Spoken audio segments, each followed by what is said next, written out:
A service of KIBMradio.com, the Internet's home for an all old-time radio.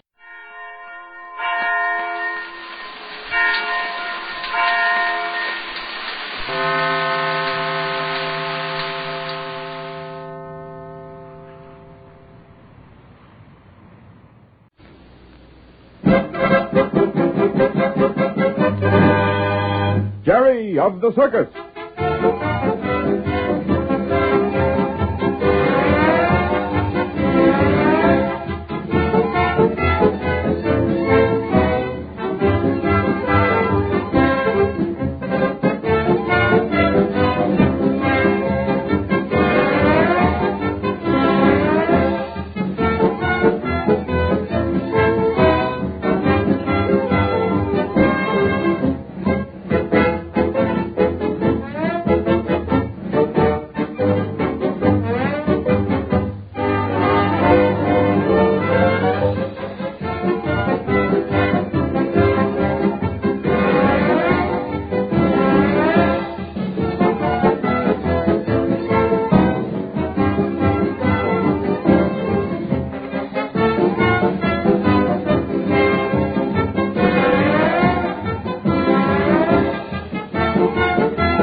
Now for Jerry of the Circus. Say, this is a long ride, isn't it? How far are we going? Well, the hospital's on the other side of town. Oh, that's why it's taking so long. Golly, I can hardly wait. This is going to be a lot of fun. You bet it is. I tell you, Jerry, we like these performances better than the regular shows. Just you wait till you see those kids. I tell you, it'll break your heart. You been out here before? Well, sure, every time we hit this town. I mean, every year you play this town, you go out of this children's hospital and give them a show? Sure, been doing it for years. We look forward to it. Well, how'd you ever happen to think of it? Well, I didn't. Jack Hastings, the publicity man, got the idea. You see, he discovered there was a kids' hospital in this town, and he suggested playing it, well, just for a publicity stunt. Really? Yeah. He figured we'd get lots of free publicity in the paper and everything. Well, did you? Well, I'll say we did. It was the best publicity stunt we'd pulled in years. Well, do you still get publicity? No, only a line or two. Doesn't mean anything anymore. You know, the first time it's news. And after that, it doesn't interest the public. Then why does Mr. Randall go to all this trouble? Golly, it's mighty nice of him. You bet it's nice of him. But you wait till you see those kids' faces. And then you'll know why every time we play this stand, we give a performance for these children. It must cost something fierce, paying for this big bus to get us across town and everything. Well, sure it does. But he likes to do it, and the rest of us like to put on a show for those poor kiddies. Hey, they look forward every year to when this circus comes to town.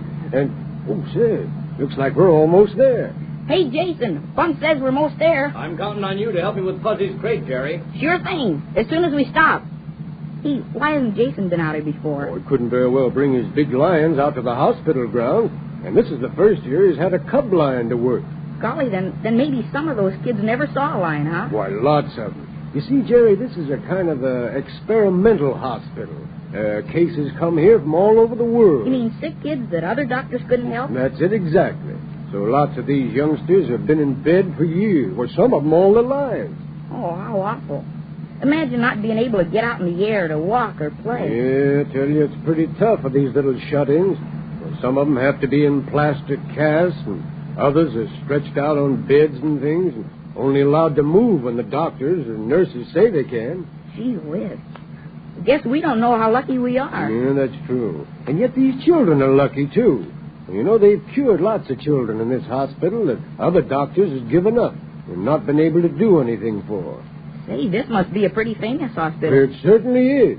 Ooh, say, there it is now, you see? You see that big white building? Boy, that's a big place. Come on, Rags, wake up.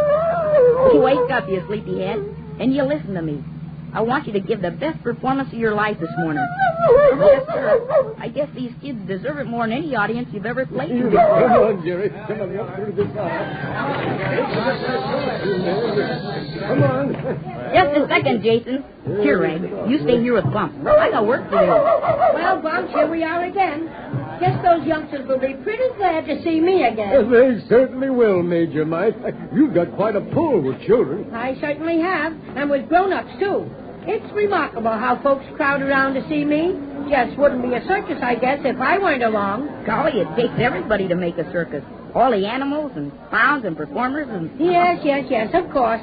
I'm not belittling the rest of the show. It's only, well, you see, Jerry, I can't help noticing how my public looks forward to seeing me every year.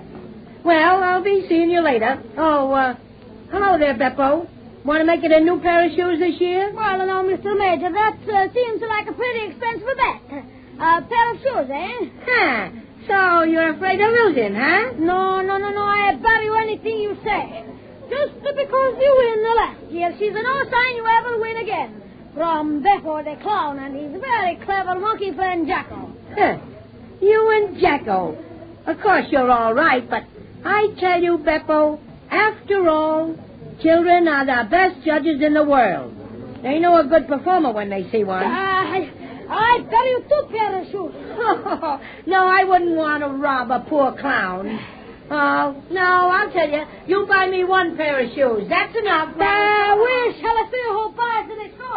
Say, what's that all about, boss? Oh, it's a regular feud those two have worked up over which one of them the children will like best. This has been going on ever since the first year we came here. Well, I got to hurry, because I play the ringmaster. I'll see you later, Jerry. See you later, Bumps. Coming, Jason. Well, it's about time. I thought you'd forgotten all about your old friend, Fuzzy. I almost did. Say hello there, Fuzzy. Golly, every time I see you seem to be getting larger. He is. Yeah, but so fast. Well, he's got to grow up to those big paws of his. He can't be tumbling over them all his life. Yeah, I guess so. Wait, I'll take this end of Fuzzy's cage. That's right, Jerry. Get a good hold. We've got to carry him way over to the garden. Is that where they give the show? So I hear. They say the sickest children watch from the windows, while those who are well enough are brought into the garden. Gee, that's swell. Lucky it's a nice day. What if it rains? Well, it did one year. They had to play in some big hall inside. The fellow said it wasn't half so nice. Guess we're kind of lucky. Yeah, so are the kids. What's the matter, Fuzzy? Don't you like this ride? He's just talking. He likes company. Hi there, Beppo. How's Jacko doing? Oh, he's as fit as a violin. You mean fiddle. No, I admire a violin too much to call him a fiddle. We Italians don't make a form of music like Americans. How do things look for the big bet this year, Beppo? I gotta be a secret. I'm sure to win it this year. I won it last year, but that major, he cheat. He played bride and a groom with that big doll. I'm afraid he was pretty smart, Beppo. Yeah, well, this year, Beppo, he's got something up his sleeve. Oh, we can hardly wait, Beppo. More power to you. Be sure you watch close, Jason. You bet I will. Good luck, Beppo. Come on, Jacko, we got lots to do. Goodbye, my friend. It'll be fun to see which one wins the contest this year. Well, the whole company enjoys the competition as much as Beppo and the Major do. Never mind, Fuzzy. We'll be there pretty soon. Yeah, it gives us a place, all right. Hey, look at all those children out there on the lawn. Oh, this is a dandy place for them. Those terraces make a natural theater. But they've got beds and wheelchairs and all kinds of things out on the lawn. Yeah. They bring out all the children that are well enough. Gee whiz, look how excited they are. Golly, wish there was something nice I could do for them. Well, you're going to be the assistant master of ceremonies, aren't you? Yeah, I'm supposed to go around among the children and answer any questions they ask. Yeah, I hope I'll know all the answers. Oh, you will. It'll be exciting to meet them, to have them meet a boy who travels with this circus. Here, Jerry, put Fuzzy down here. I won't take him out till it's time for the act. Ladies and gentlemen, again, Mr. Randall brings to you lucky youngsters of this fair town some of his greatest performers, stars from all over the world. But first of all, I take great pleasure in introducing to you... Gee whiz, I gotta get over there. Bye, Jason. ...the youngest member of our troupe, Mr. Jerry Dugan, who has kindly offered to pass among you and answer all the questions I know you'd like to ask about the wonders of this stupendous circus, the greatest traveling show on the face of the earth. Boys and girls, meet Jerry Dugan. Hello, everybody. I'm sure glad to meet you all. I hope I'll know all the answers.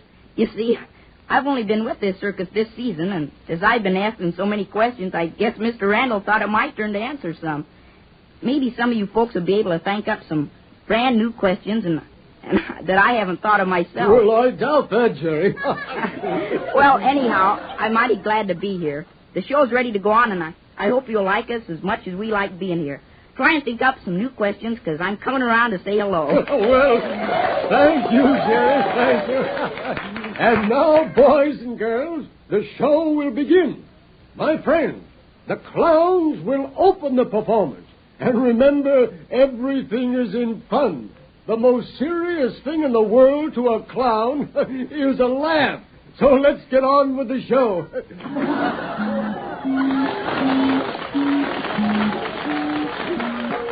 It's fun being at the circus. Never been treated so nice in my life. Golly, I've always dreamed of being with a circus. You have? You been here long? Most of my life. You mean you've had to lie flat in bed like that most of your life? Yes, but it's not so bad, though, when you get used to it. But what do you do? Oh, lots of things. I read and... I'll tell you one game I made up after I saw the circus. I made up games about what it would be like living with all the clowns and animals. You did? That's funny. I used to do that before I belonged to the circus. You did? Sure, often. You see, Dad was with the circus for years, before I was born. Gee, wish I could just once see what it's like. You know, back where the performers are and... I'll tell you what. When are you going to get out? Well, the doctor thinks this winter. Then I got to learn to walk all over again. Golly. I'll tell you what I'll do. If you're well enough and can walk by next year, when we come to this town again, I'll take you over to the circus and show you all over it. You will? You bet I will. Show you all the animals, and you can meet everybody and eat with us and everything. Honest? Oh, gee, I can hardly believe it.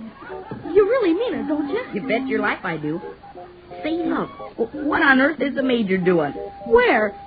Oh, I see. You mean the midget. Yeah, look, he's wheeling a doll carriage. Oh, say, look, he's got a baby doll in it. Let him take a bottle out of the carriage and feed the doll. Oh, I see what he's up to. Trying to beat Beppo again. What do you mean? Oh, nothing.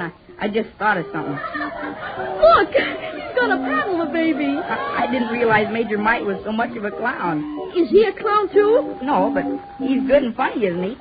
There, he's got the baby quiet at last. He had a great big doll last time. Pretended it was his bride. Yeah, I heard about him. You like the Major? Oh, yes. He's lots of fun.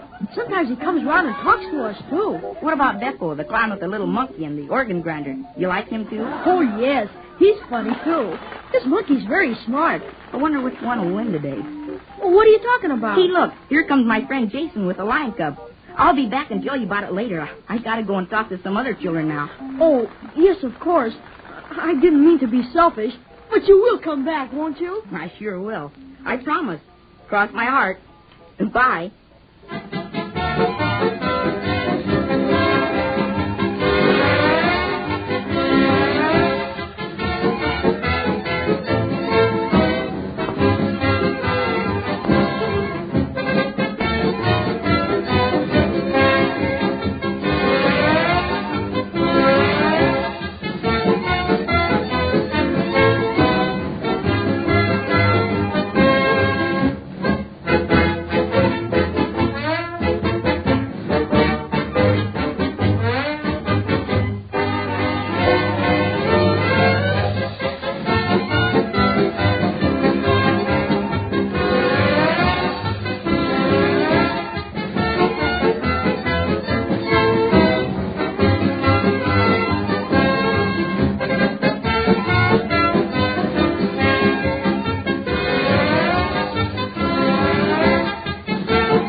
Mutual presents Oboler's Plays.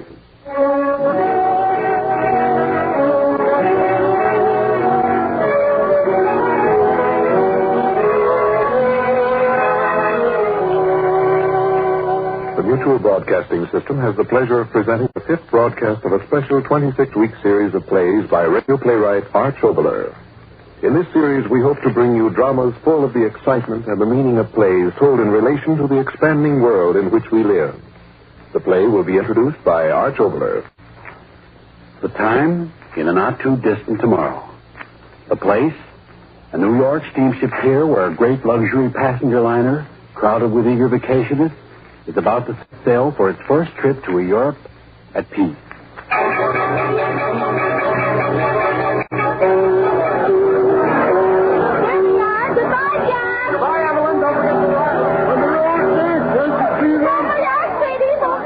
To Europe. Boy, do I wish I was on that.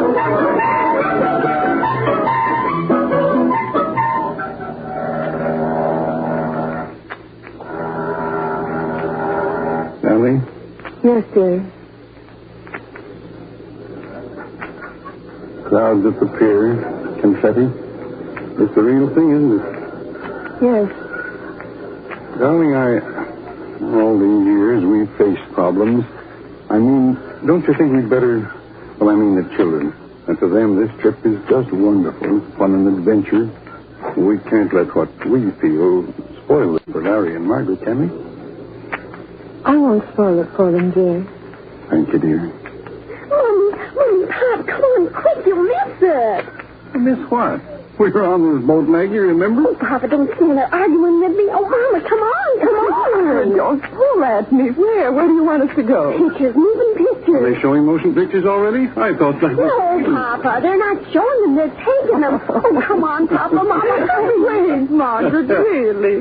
Your father and I aren't that beautiful. Why don't you get your brother? That's an idea. Let Larry be a leading man. Oh, him. He hasn't got time. Eh? What? He's down on the pier with three of his women crying all over him. Well. Oh, come on, Mama. Hurry, Papa.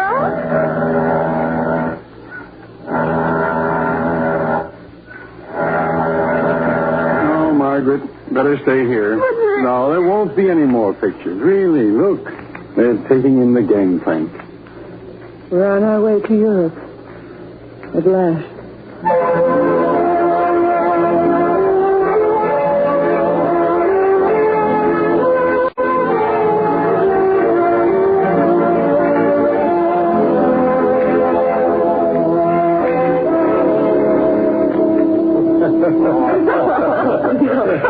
Where's my deck chair? Oh, here. Oh, Mrs. Barton, you don't like deck tennis very much, do you? Why do you say that? Well, she won, didn't she? No, I'm serious. You didn't get much fun out of playing this game, did you? My wife's been under a great deal of nervous strain. Oh, I'm sorry. I talk too much. Seems to be getting rougher out there. Yes. I must say I'm glad that we're all such fine sailors. Especially my wife, considering all the traveling we've got to do yet. Oh, aren't you going to stay in Europe a while? Well, according to John's plans, Europe is just a way station. That's right. If not for a little business I have to do in London, China would have been our first stop. We certainly are a travel-hungry nation. Travel, nothing. Business. Yes, sir. I'm going to open a branch factory in central China. Well, that's mighty interesting. And very welcome news to the Chinese, I suppose. Yes, I hope so. Well, my husband's a little concerned about the reception he's going to get in Chongqing. Well, I'm sure that if they see benefit in your plan for their own people, you won't have much difficulty. Oh, I hope not. You know, when I think about it, I get as nervous as... Oh, now, John. No, let me say it. I am nervous. I guess it's because I really want this factory of mine to happen. You see, I made money during the war. It kind of happened in spite of myself. Well, I want to use that money in a way that'll mean something. I look around me and everybody's got a plan and a scheme and an idea for keeping this one world. Well, all my abilities are in making things for less money on the production line. So I figured that if starting with the Chinese, I can give people things that'll make their living cleaner and easier. Well, maybe that'll be all right. I'm sure it will. Thank you, Mrs. Bott. That wind's so cold. I think I'm going low. No, wait for the boat, Mary. That'll warm you up. Yes, it ought to be along any moment. All right, but it better hurry. Talking about business. You know, I've come to the conclusion that about 99% of the people on this boat are headed overseas to grind some sort of an axe. Branch factories like myself, or diplomats, or... How about you, Barton? Or perhaps I ought to ask your wife. The way to find out everything about me is to talk to Mary, so, how about it, Mrs. Bott? Your husband off to cut himself a slice of the future? No. Nothing like that. What's this? Two people on board actually going on a pleasure trip? The wind. You were right, Mrs. Hyland. It is very cold. Would you please excuse me?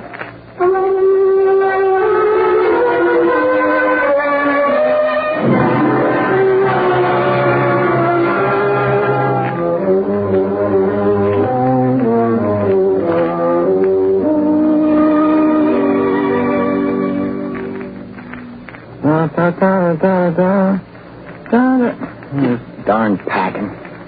And the lights go on again all over the world. Maybe I could get the steward to... No, I've only got $3 left, and I'll need that... Now, where the heck is my blue shirt? Are you doing something, Larry? Huh? Hey, small fry, look, this is my cabin. How did you get in here? I walked in. What you doing? Go away, will you? Hey, sis, that's my hat you're setting on. Are you getting off the boat when it stops?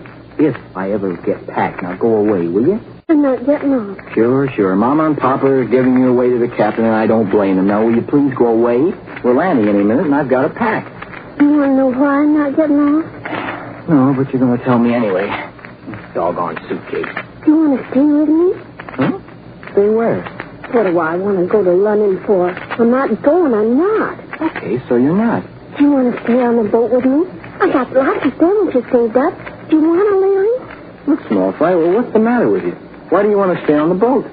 On account of I'm scared. Scared? Well, scared of what? None. It's terrible, Larry. The bombs and the bullets. No. Look, Larry. the war is over. There's no reason to be afraid. Why, London's like home. Larry, what? Hey, look out the porthole. Larry, they're pulling us in. The tugboat's over there in England. Come on, hurry. But you just got through... Okay, Confusion, come on.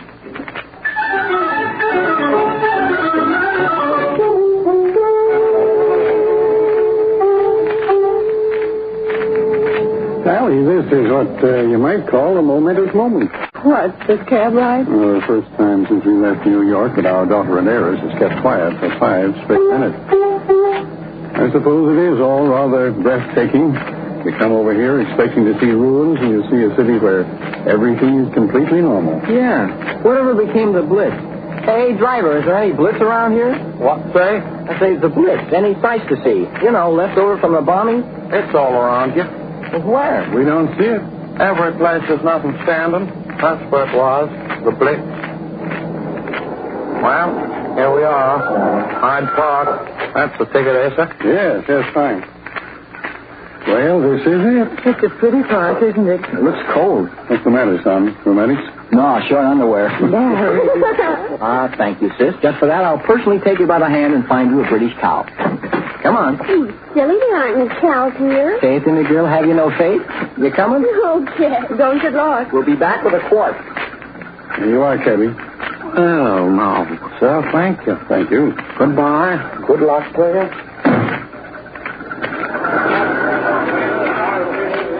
Sally, look. The Hyde Park Open Air Forum. What do you know? I should have thought that's over with. Why? There's never an end to argument. Yes, not. Well, come on. Let's go over and listen to the latest on arts, philosophy, religion, and the battle of the peace. Oh, no, please, Dave. No, I'd rather go sit by the water. Sure. Whatever you want, dear.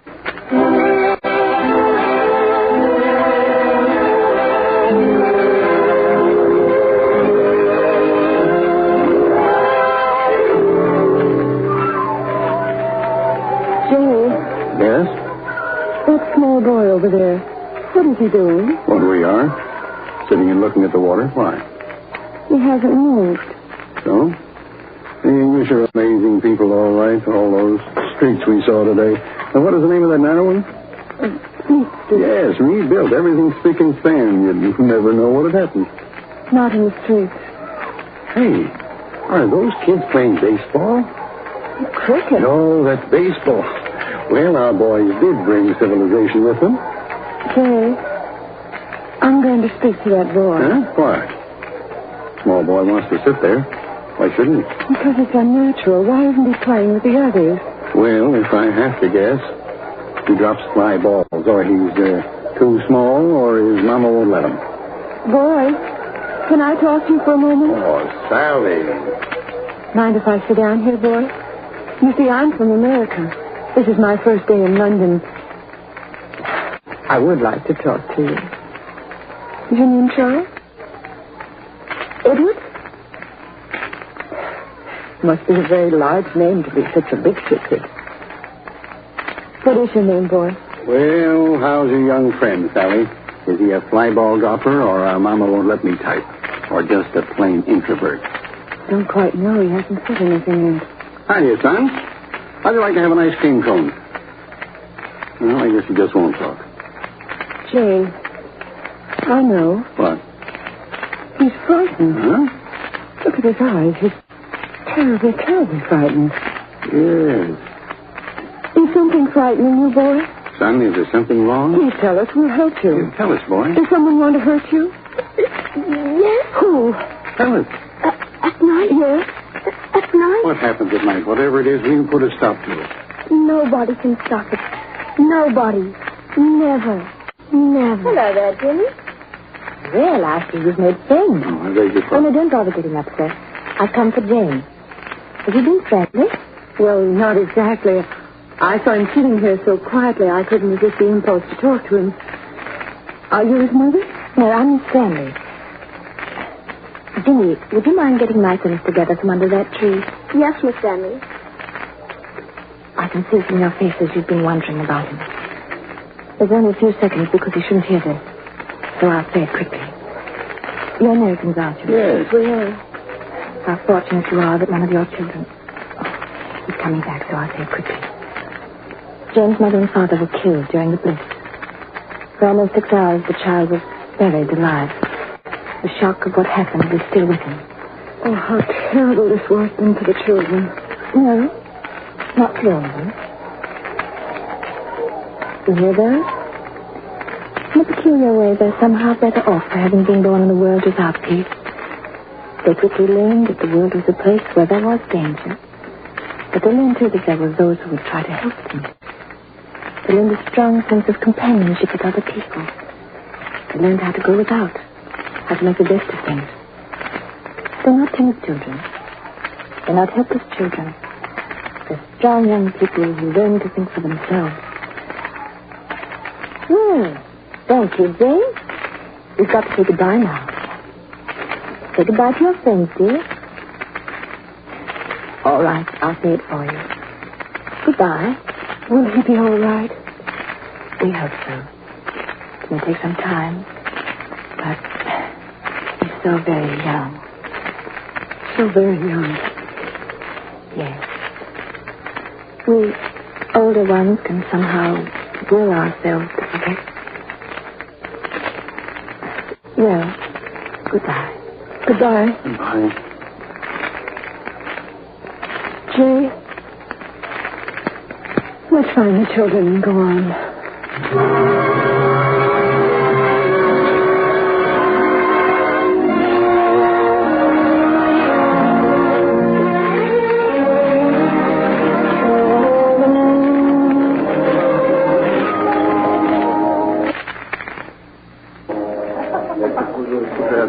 Monsieur? Hey, what? Oh, Ellie, you talk to him. Nous attendons un gentilhomme qui s'appelle Professeur Drummond. Nous sommes son hôte. Monsieur Drummond, s'il vous plaît. What's up? Do we follow him? Yes. Come here, Larry. Gosh, Mom, you sure can't talk French. Vive la high school. Gosh, is this something or something? Sally, don't you think we should have left Larry at the hotel with Margaret? Don't be silly. It'll be a wonderful experience for him. This is a restaurant, not a nightclub. No, I don't know. Gosh, that waiter's making mistakes. That table, that's not the professor. I don't know. Barto, Madame, how good to see you. And this is your son. Sit down. Thank you. Thank you. You do not recognize me. Why, yes, of course we do. Oh, we'd have known you anywhere. The concentration camps, the war, the years. Faces have no more permanence than life itself.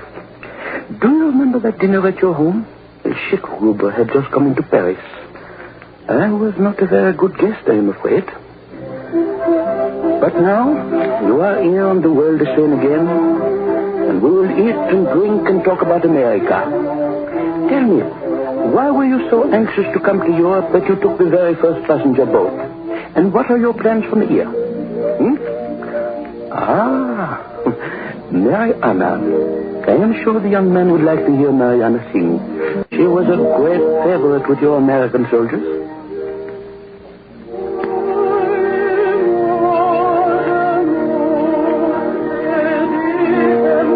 She's terrific. I knew you would like her. She is very good. Sure is. And very brave.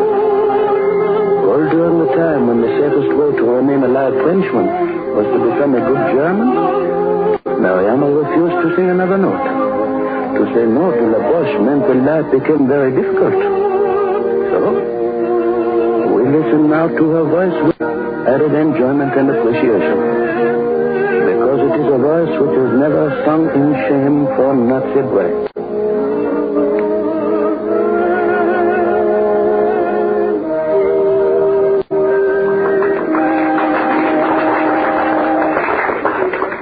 Now then, I was asking you a question. What was it? Oh, yes. Why you are here? Oh, but wait, this is not all of your family. Was there not a small girl? Yes, Margaret. She's asleep at the hotel. And an older son? Yes, of course there was. He used to drive me to the university in that horrible apparatus he called his, what was the word? Yes, jalopy. Yes, where is your eldest son? That's why we came here. To bring him back. Back? He died only a month before the end. What? But that is not possible. He could not have been a soldier. When I last saw him, he was no older than this one.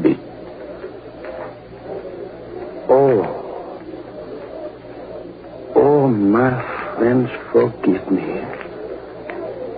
I, too, had forgotten the long years since we were last together. Tell us about yourself, Doctor. You went to North Africa, and then we no longer heard from you. Well, after North Africa, events moved so quickly there was time only for work. I did what I could. But America, you tell me of America. Is she proud of her victory? Is she sure of what there is yet to do? No. This is not a night to talk of that.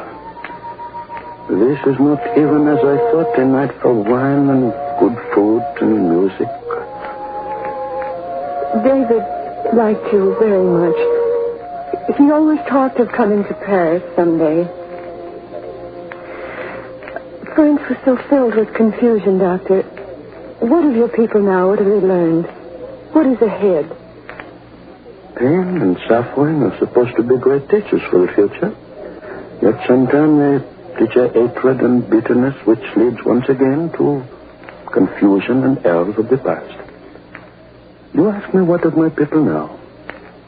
I ask the question, what of the people everywhere in every nation where there was injustice long before the first Nazi bomb fell or the first Nazi soldier strutted in sadistic triumph?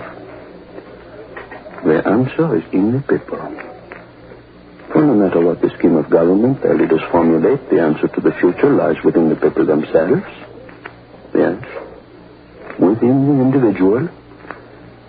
If each within himself goes back into a predatory way of thinking, to get as much as he can, as quickly as he can, be it possessions or economic or political power, there is no hope.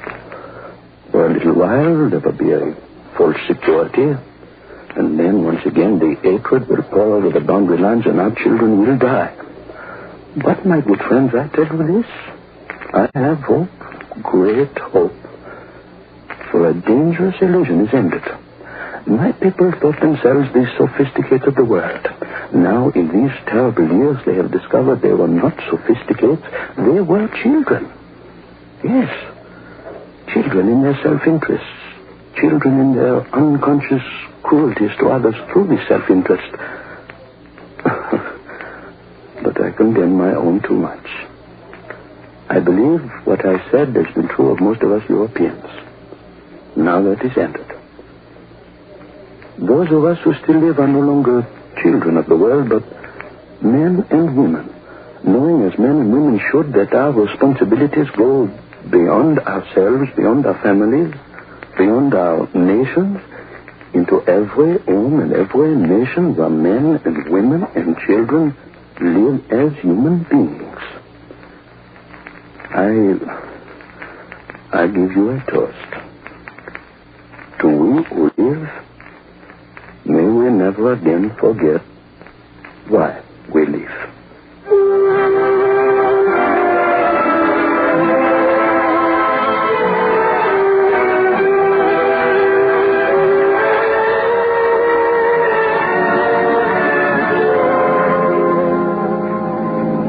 Is it much farther, Captain? Just a few more miles, Miss Barton.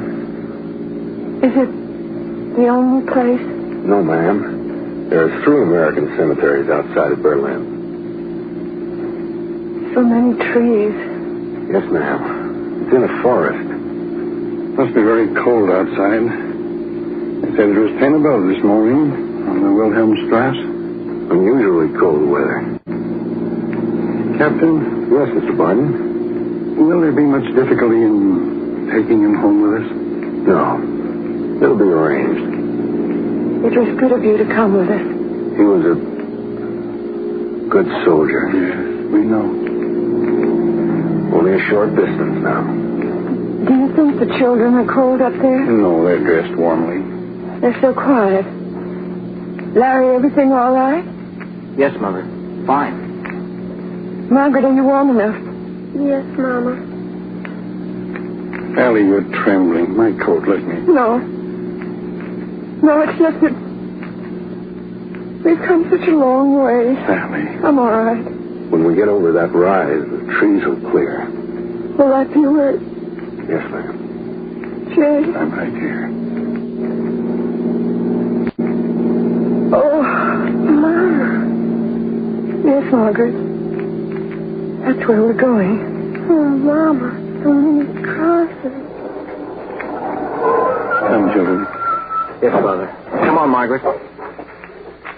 Margaret, close your coat collar. Yes, Papa. If I might lead the way. Thank you, Captain. Larry, you take Margaret. Mother and I'll follow. Yes. Come on, Margaret. Larry, look. Some of them aren't crosses. They're stars. Look, Larry. Some of them are stars. Sally, why are you walking so slowly? Jerry, why aren't we alone? What?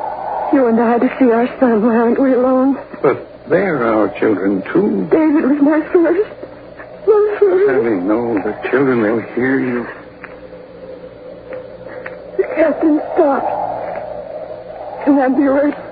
I think it is. Oh, my God. Mr. and Mrs. Barton, he's buried here.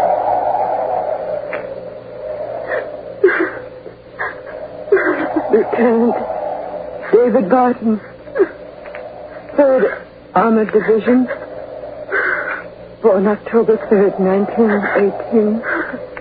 Died. Gee, Mom. No, children, no. I didn't bring you here to cry for your brother. Margaret, look. Trees are all around. Remember I told you David loved trees. Isn't it nice to sleeping among them now? I'll take her back to the car. No. I want her to stay. Why should she be frightened? There's no reason for her to be frightened. Mama, I'm not frightened. Just let me cry a little bit. Mama, just let me cry. Yes, darling. Captain Henderson. Yes, Mr. Gordon.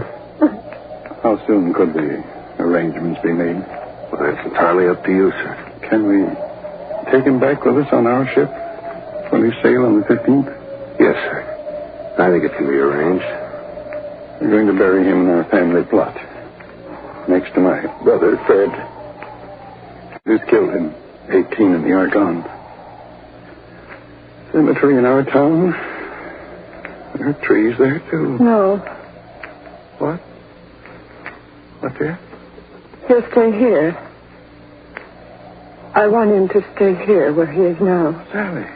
But, Mom, that's the reason we came to bring him back. No. What happened all of a sudden? Don't you want him back where he belongs? He was such a happy baby. Boy. Suddenly he wasn't happy anymore. I didn't understand it. I couldn't. Because all my happiness and unhappiness had always been about you, Jay, and children. And the house. Always about things close around me. But David's unhappiness is about the world. So I couldn't understand. What has that got to do? I'm trying to tell you. These aren't going to be words which I've just thought of. I think I've known I was going to say them here for a long time. You said to me, don't you want to take him back home where he belongs? Where does my son belong? I've been thinking about that all the way here on the ship. All the weeks getting here, I've been thinking that. Where does my son belong? Can the answer be, where did my son go of his own free choice? He came here. Now, he fought his way here because he believed that here was where wars could be ended. Here was where those who lived by the sword and the threat of the sword should die by it. And in their death, teach a lesson that would never be forgotten by others who listened to them. Don't you see, he fought to get here, our son. This was where he wanted to be. Why should we take him away now? What he fought for, it came true. Let him rest here. He's done his work. It's beginning to snow. David will like that. Come, children, we can go back now. Come, Margaret. Yes, Mama. Larry? Yes, Mom. Take my arm, Jay. Yes, dear. We better walk fast. We've such a long way to go, and we've so much yet to do when we get home. So very much.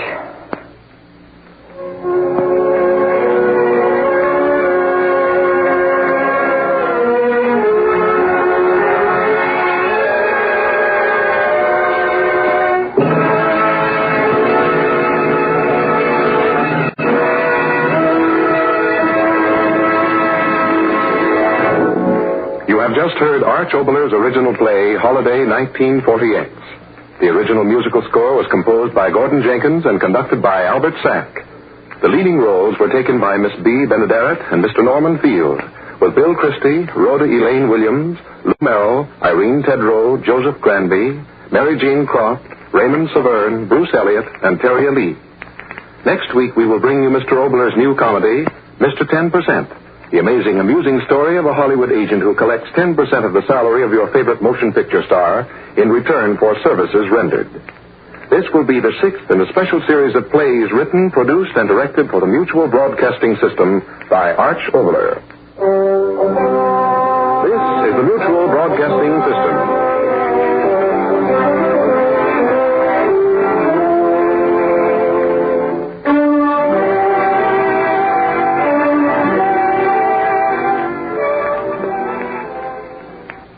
And now, stay tuned for the mystery program that is unique among all mystery programs. Because even when you know who is guilty, you always receive a startling surprise at the final curtain. In the Signal Oil program, The Whistler.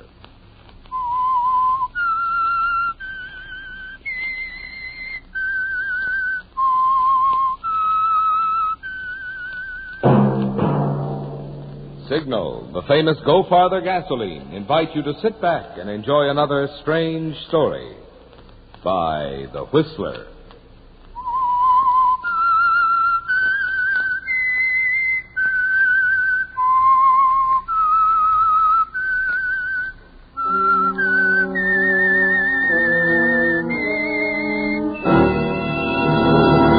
I am the Whistler, and I know many things, for I walk by night.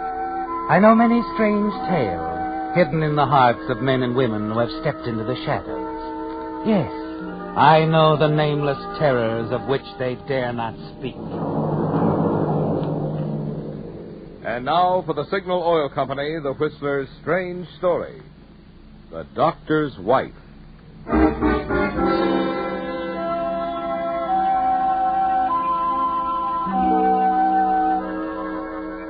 The Boston firm of Beneke and Woodruff, dealers in antiques, art objects, and rare books, has welcomed scholars and collectors into its long, narrow, and dimly lit showrooms for over 100 years. And since 1850, the same motto in neat gold letters on the plate glass window reads, "A firm of integrity." But Charles Beneke, one of the present owners of Beneke and Woodruff, is too restless a man to follow in the traditional footsteps of his forebears. Even now, though his policies have brought the firm to the brink of disaster, Charles remains self-assured and unruffled as he enters the showrooms late in the afternoon and walks back to the office of his partner, Paul Woodruff. Oh, there you are, Paul. Yes, here I am. Well, I did some good.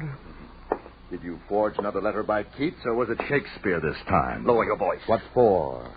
Because if I have to spend the next 10 years in jail, I assure you, you will be in an adjoining cell. Thanks. Okay, what happened? They proved the Keats letter was a forgery. But they couldn't prove we, or should I say, I did it. But inasmuch as we guaranteed the letter in the bill of sale... Never mind the fine print. How much? Well, the judge awarded them $100,000. $100,000? You know what that means? We're through. Now, look, I told you 5 years ago when you started working at this dirty racket that I didn't want any part of it. But you never objected to sharing the profit. That's a lie. I objected then, I object now. I never wanted to get rich quick. Forget it. We've got to get busy. Oh? Doing what? Putting the stock up for auction and filing the bankruptcy papers? Not quite. I still have the genuine Tupou first edition of Bonelli's Fables locked away. Huntington Library offered $200,000 for it. That was last month. They'll go even higher this month. I have a very unpleasant surprise for you. Another copy has turned up. Somebody was pulling your leg. Ours is the only copy in existence. Was. As you very well know, there were several copies turned out in the original printing. Another one has reared its ugly little head. The forgery. Yeah, sure. That's the first thing you'd think of. Well, it's not. They did an infrared check on the watermark, and Huntington says it's an exact duplicate of ours. Unmarked, perfect in every respect. Original Italian version, Bonelli's Fables, F. Tupou Press, first known printing, issued February 13th, 1485, complete with the woodcut borders. Do you want any more? Who has it? Elkin Arthur, London, is the agent for the book, but is still in possession of the guy who discovered it, Dr. Roger Brookhurst, who lives in some London suburb. What do they want for it? Elkin Arthur figures they can swing the deal for around $50,000. Ridiculously low. We have to get hold of that book. How? Even if we had $50,000, which we don't, thanks to you, Huntington already has an option on it. You seem rather pleased about the whole thing. As a matter of fact, I am. Even if I have to lose my shirt, at least I'll be through with you and your shady deals. Not just yet. I'm leaving town for a month, possibly longer. You'll remain in charge of the shop until I get back. Oh? Who says I will? I needn't remind you that in the eyes of the law, you're quite as involved in the so-called shady deals as I am. I would strongly urge you to remain at your post until I return. Where are you going? London, of course. And I'm not coming back until I get that other copy of Bonelli's Fables.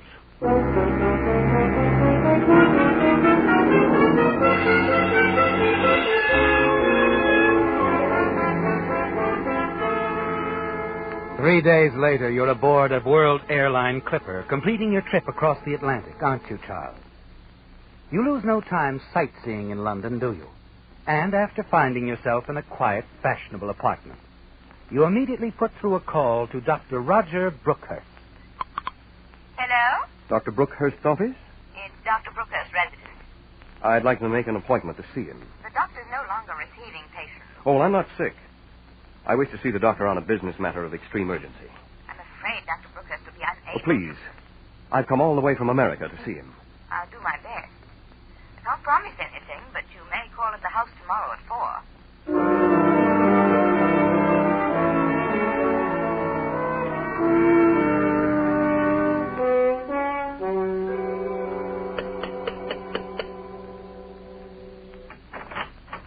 Won't you come in?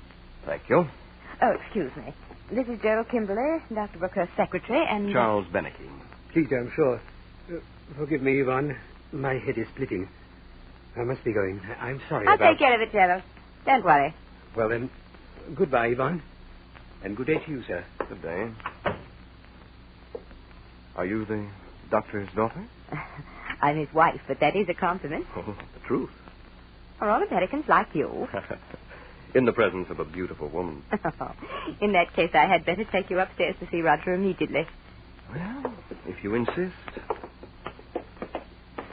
I want to warn you. He's been an invalid for some time, stomach disorder. It makes him very short-tempered. I understand. Oh, Roger, the gentleman who phoned is here. Oh, yes, the American. Show him in. How do you do, Doctor? Not very well. Sorry. Well, sir, what is this urgent business that brings you to my door? Your copy of Bonelli's Fables. You see... No, I don't. Now, look here, sir. I don't care if you came all the way from the North Pole. I have had quite enough of book buyers, book sellers, and book traders. My agent is Elkins Arthur, 84 Charing Cross Road. Consult him if you care to, but kindly leave me and my household alone.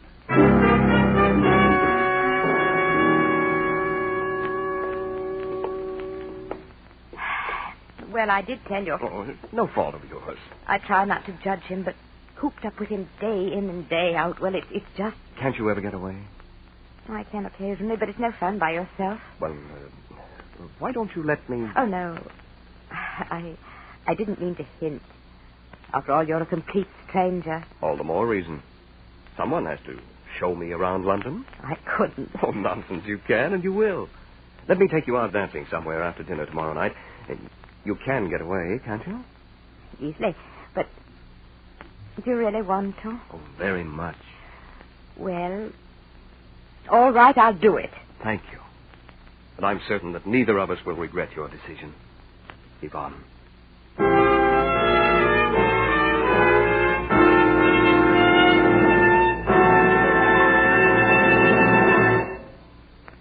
You know, the sound effects they use for radio are mighty interesting.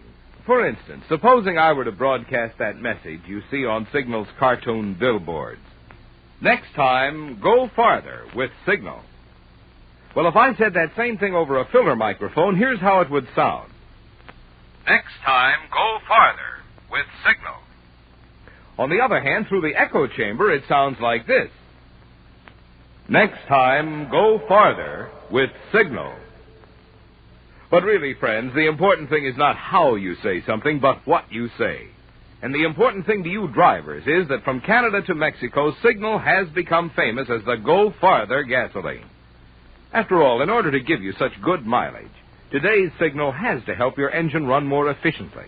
And when your engine runs more efficiently, naturally you also enjoy quicker starting, peppier pickup, smoother power, more of the things that make driving more fun. So to be sure of both driving economy and driving pleasure, just be sure to fill up next time at a Signal station. And next time, go farther with Signal.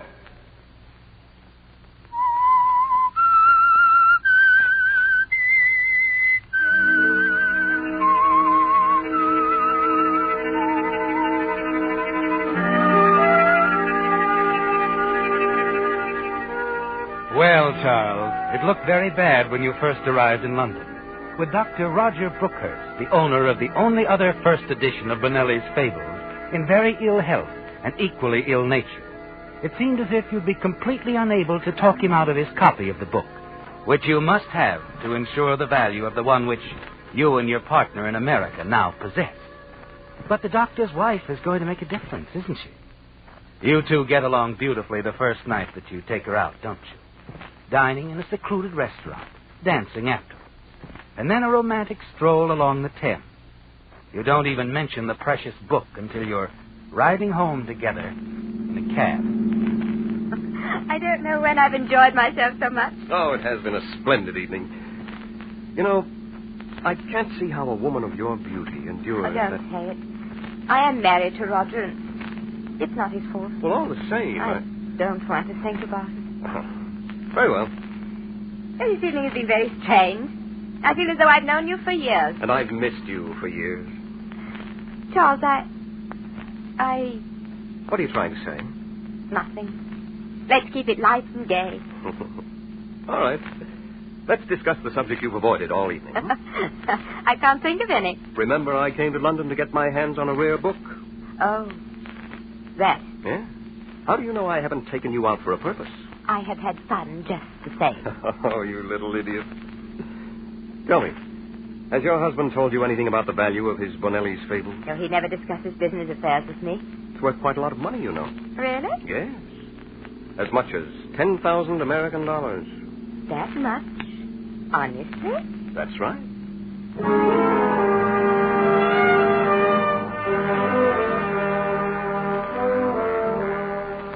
You see Yvonne the next Friday, and then the weekend after that. You're sure she's in love with you, Charles, and you're sure she loathes her husband. But you have to find a way of bringing it out into the open, of taking advantage of it to get that book. Luck is with you there, isn't it, Charles? Or on Wednesday evening, as you walk hand in hand down a quiet lane, Yvonne turns to you. You won't think I'm vicious, Charles, if I... I know you're not. It's about Roger. I can't stand it another minute. Day in and day out, jailed in that old house with that nagging invalid.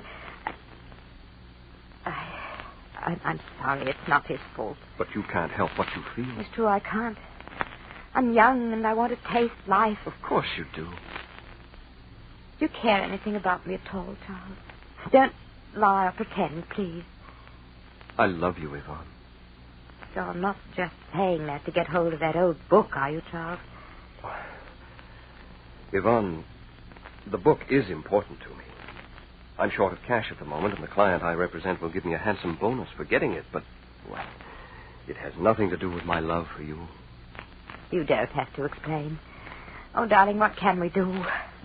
Why don't you take the confounded book and run off with me? The devil take it off. I want to. I wish I could. Well, why can't you? The scandal would kill my family. Well, sometimes, Yvonne, we have No, Charles, it won't work. There must be some other way. If I could get a divorce, Oh, well, that's impossible, isn't it? Under the circumstances, yes. But you've got to help me, Charles. There is another way. What do you mean? It could be done quickly, safely. No one would be the wiser. No, Charles. Your husband is in a great deal of pain, Yvonne. No, not murder. Don't forget I mentioned it. Perhaps we'd better say goodbye. No. Wait.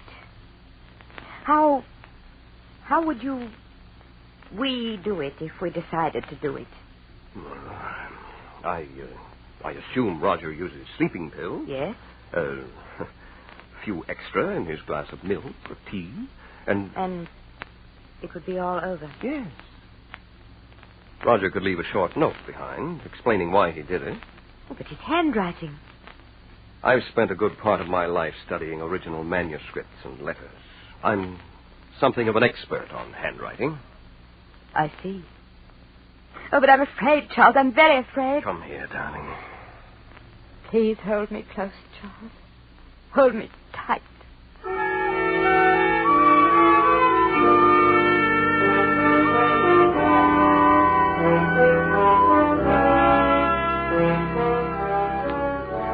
A few days later, Charles, as you sit in your lounging jacket reading a French novel, the phone rings. Hello? Charles, Yes. can you come tonight? What time? 8. All right. Don't have the cab stopping front of the house. No, of course not. Sure no one sees you. I'll take every precaution. 8, then. 8.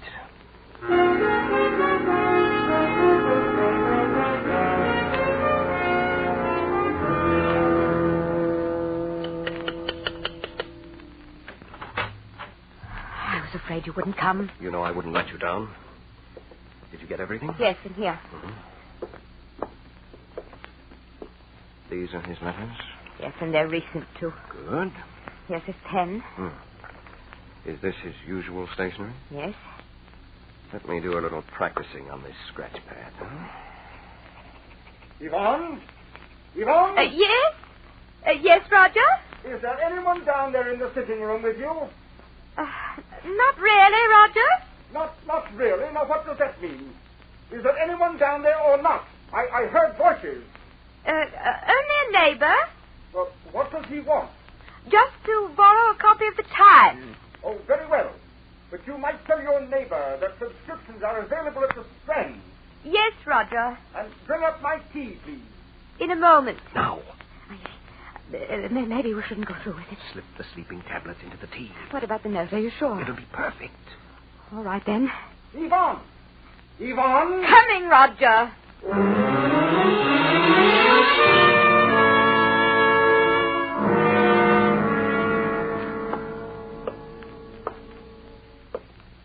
Well? He's drinking the tea now. The note? Jim, how's this? I've been a burden on my wife long enough. Forgive me. Roger Brookhurst, M.D. Good. Charles, perhaps you'd better keep away until after the funeral and the inquest. Yes, of course. I'll miss you, darling. I miss you too, Charles. I hate to bring this up at a time like this, but we must be practical. Yes? Perhaps I ought to sell the book for you immediately. You'll need ready cash for the funeral expenses. Oh, no, Charles. They might ask about it at the inquest. Give me a week. Certainly, darling. Shall we arrange for a place to meet? What about our pub off Piccadilly Circus? Just the place. A week from today. 4 o'clock be all right? Yes. Anything else? No. I only hope I can stand the ordeal. When it gets bad, think of us in America, married, happy, together. I will. And now, upstairs. Do you suppose he's... Yes. We'd better have a look.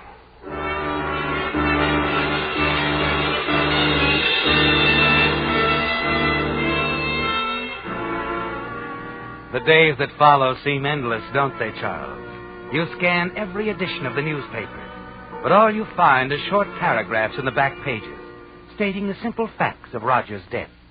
You fight to keep from phoning Yvonne, and the week finally passes. You find yourself at last in the pub off Piccadilly Circus for the 4 o'clock appointment with her. You wait for her nervously, and suddenly she's there, sitting down beside you in a black gown.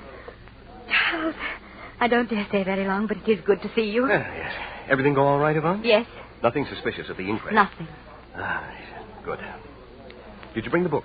No. Well, why didn't you? I got a sharp cablegram from my client, and I'll need his bonus to book passage for the both of us. Well, I couldn't help it. There were a million details. Tomorrow, Charles, I promise. Well, I'll meet you in the morning. Better make it afternoon. Why? Well, because, silly, the book is in the Bank of London, and I have to get all sorts of papers signed and sealed proving I'm me and that Roger was my husband and that I have a right to his bank vault. Yeah, all right. At 3, the Bank of London. I'm sorry. I'll see you tomorrow. You're not cross with me? No. You still love me? Oh, you know I do. 3, Bank of London.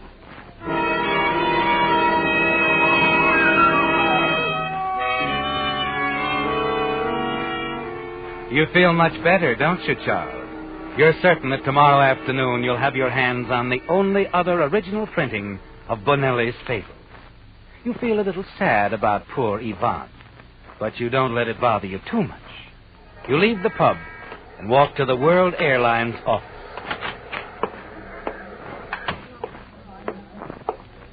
Can I be of service, sir? I wish to book passage back to America. Boston. Oh, yes, sir. We have a flight leaving tomorrow night at 9. I'll take it. How many in your party? 1. As you're about to get your ticket, you suddenly hear a familiar voice from another ticket window close by. 2 for Paris. Yes, they'll do. I'm in a hurry. Here. You can only catch a glimpse of her back, but you're sure it's Yvonne. Your ticket, sir? Hold it for me. But, sir... I'll be back. You rush out after her, but she disappears into a waiting car and drives off. Desperately, you look up and down the street. Cabby! Cabby!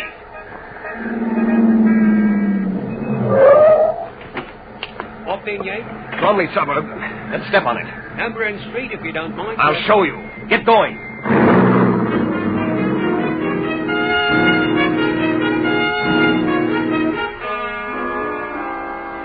You have the driver let you off a block before Yvonne's house and walk the rest of the way. As you approach, you see Gerald Kimberly, the late Dr. Brookhurst's secretary, drive off in a roadster loaded with suitcases. You're afraid you're too late, aren't you, Charles, as you rush inside the Brookhurst residence. Gerald, darling, is that you? I'm in here. The rest of the bags are packed. I'm getting the book out of the safe. Hello, Yvonne. Surprised? Yes. I didn't think you could do a thing like this after all we went through. Didn't you know? I thought the lady loved me. No crocodile tears, Charles. I was on to your game from the first. What do you mean, game? Oh, come off it, Charles.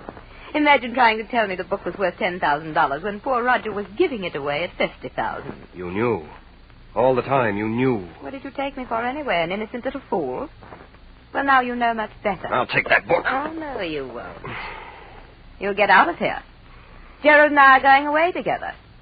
And if I have any more difficulties from you, I shall call the police. You wouldn't dare. Why not? As I remember it, you forged a suicide note. Listen, Yvonne. This is wrong. I love you, Yvonne. Don't lie. Besides, if it were true, it would do you little good. Gerald and I have been in love for years, but he couldn't bring himself to do away with Roger. So that's why you let me. You used me. That's right. I'll take that book, Yvonne. No, you won't. Let go of me. Too bad, Yvonne. You could at least have had your life. And Gerald.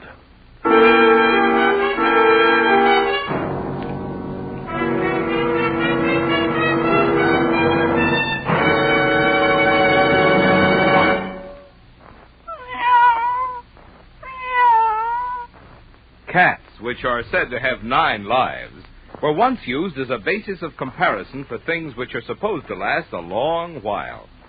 But today, Pussy is a piker compared with the new Lee Super Deluxe tires. Here's what I mean. For extra long mileage, Lee toughens long-wearing cold rubber still further with patented high abrasive Fill Black O. And for extra safety, extra protection against blowouts or road hazards, Lee reinforces the carcass with double-life rayon cord. No wonder Lee of Conshohocken, for half a century maker of first-line tires, dares to back these famous nationally advertised new Lees with a double guarantee. Guaranteed for life against defective workmanship and materials. Guaranteed 15 months against all road hazards. When you consider that Lee charges nothing extra for all this extra quality, and dealers are now giving generous trade-in allowances on old tires, you can see why more and more drivers who want to be prepared for what's ahead are going to signal stations and Lee tire dealers for the tire with 9 lives. Lee tires.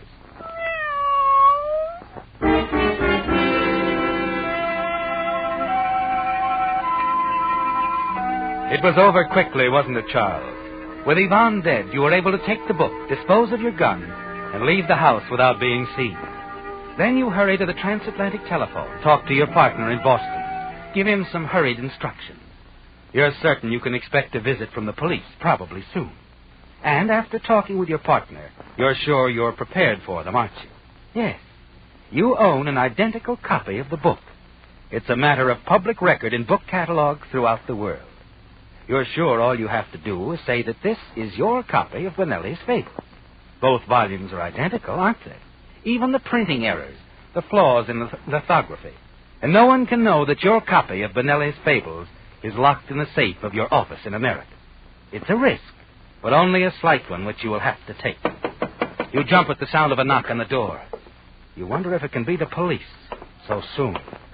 Quickly, you slip the stolen book from your briefcase and put it in the desk drawer and lock it. Coming. Yes? Who are you? I'm Inspector Kramer of Scotland Yard. May we come in? Oh, please do. Sorry for the delay. It's quite all right. And, sir, I am here about a murder. Murder? Yvonne Brookhurst was found shot to death 2 hours ago. This is a shock. Rare volume was stolen by the murderer. Bonelli's Fables? Yes. We understand from Mr. Gerald Kimberly that you were most anxious to get the book. I certainly was. It's an original edition. I have the only other copy. I have it with me, as a matter of fact. Our ownership is a matter of official record, if you care to investigate. How do you happen to bring your copy with you, as valuable as it is? Well, with both copies in my possession, I could ask and get any price for either. Or both. I'd hoped to sell them, either here or at home. Yes, and it still seems strange. You're more than welcome to communicate with my partner in the States, Inspector. He'll verify everything I've told you. The fact that this is our copy, the reasons why I brought it with me. Yes, we may get around to that. Meantime, may I see your copy? Yes, of course.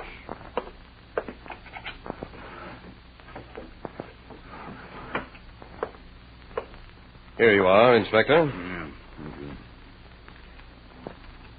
It's interesting. Tell me, are you familiar with the book at all? Oh, certainly. I read it twice a year. It gives me a chance to brush up on my Italian. Good. Are there any identifying marks in the book? Let's see. Yes, turn to page 32, last line. A capital letter is missing on the first word. Any others? The donkey, beautiful woodcut on the margin of page 50. Yes? The donkey's eye is missing. Mr. Beneke, I shall have to arrest you for the murder of Yvonne Brookhurst. This is not your copy of the book. It's the Brookhurst copy. What do you mean, Inspector? What I said. You've never read this book, nor has anyone else. The 2 pages you mentioned are still uncut.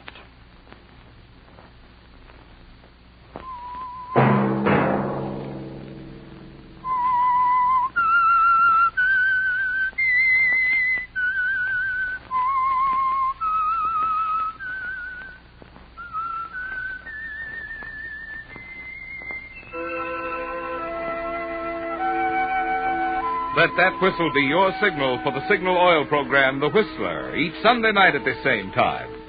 Meantime, Signal Oil Company and the friendly independent dealers who help you go farther with Signal gasoline hope you'll remember. Regardless of what gasoline you use, you'll enjoy more miles of happy driving if you drive at sensible speeds, obey traffic regulations, and avoid taking chances. You may even save a life, possibly your own. Featured in tonight's story were Bill Foreman as the Whistler, Les Tremaine, Alice Reinhardt, John Daner, Herb Rawlinson, and Donald Morrison. The Whistler was produced and directed by George W. Allen with story by Meyer Dolinsky, music by Wilbur Hatch, and was transmitted overseas by the Armed Forces Radio Service. The Whistler was entirely fictional, and all characters portrayed on the Whistler are also fictional. Any similarity of names or resemblance to persons living or dead is purely coincidental. Remember to tune in at the same time next Sunday when the Signal Oil Company will bring you another strange story by the Whistler entitled Man on the Run, in which a killer takes dangerous and breathtaking chances in an attempt to elude pursuit. Marvin Miller speaking for the Signal Oil Company. This is the CBS Radio Network.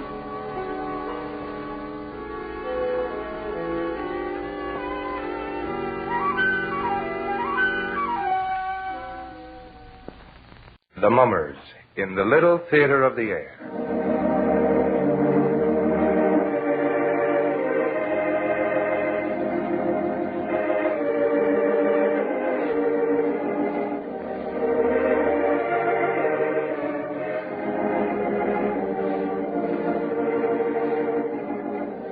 Now, the Hermit.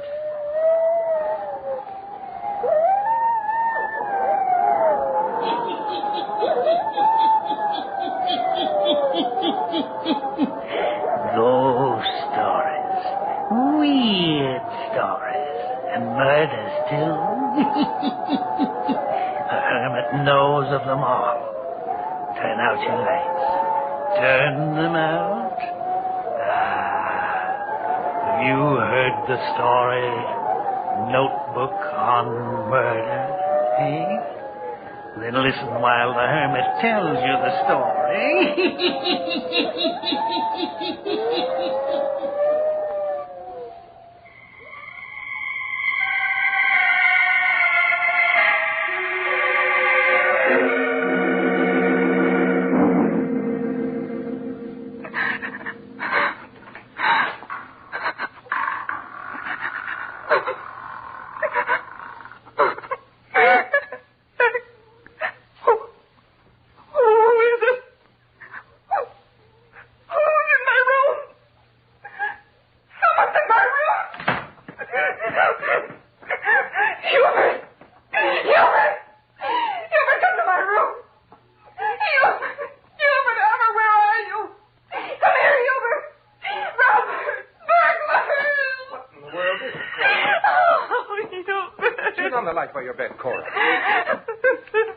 There, now, what's all the racket about? Well, stop crying and tell me what it is. There was someone in my room. Oh, you've been dreaming. No. I woke up and heard my door creaking open. I could feel it. There was someone standing in my room, and then I heard them run down the stairs after I called out. Hubert, you've got to go downstairs and look. Well, of course I'll look, but you don't think there's going to be anyone in the house after all your screaming, do you? Oh, Hubert, wait a minute. I'm going with you. You better stay right in bed, Cora. No, I'm afraid. You said you heard someone go downstairs. I know, but I won't stay here alone. All right, come on. I think you just had a nightmare. Oh, no. Nice way to wake a guy up out of a sound sleep. All the screaming. Oh, you'd have screamed, too. Well, not much. I tried to nab whoever it was. Careful, Hubert. The burglar may have a gun. I can't find the light switch here in the living room. I'll get it. What? Look. The rug is kicked up. Someone was in here. And look. The things on the table have all been disturbed. Yeah. Hubert, where are you going? Well, to look through the house. Oh, wait for me.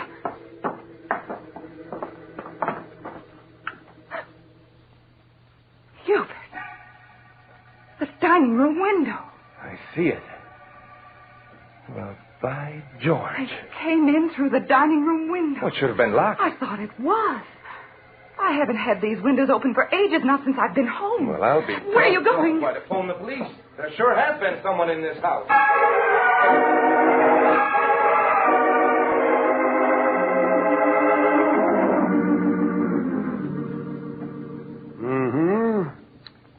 Looks like they used this window for entrance and escape, all right. Hal, find any footprints outside the window? No, not a darn one. Well, maybe they didn't use the window. Well, there's a cement drive outside this window. It's possible they could have stepped on the cement both entering and leaving. We'll take fingerprints of the window. Now, let's see, a few questions. You were the only one who heard the noise, Mrs. Armour? Yes. I heard the door to my bedroom open slowly.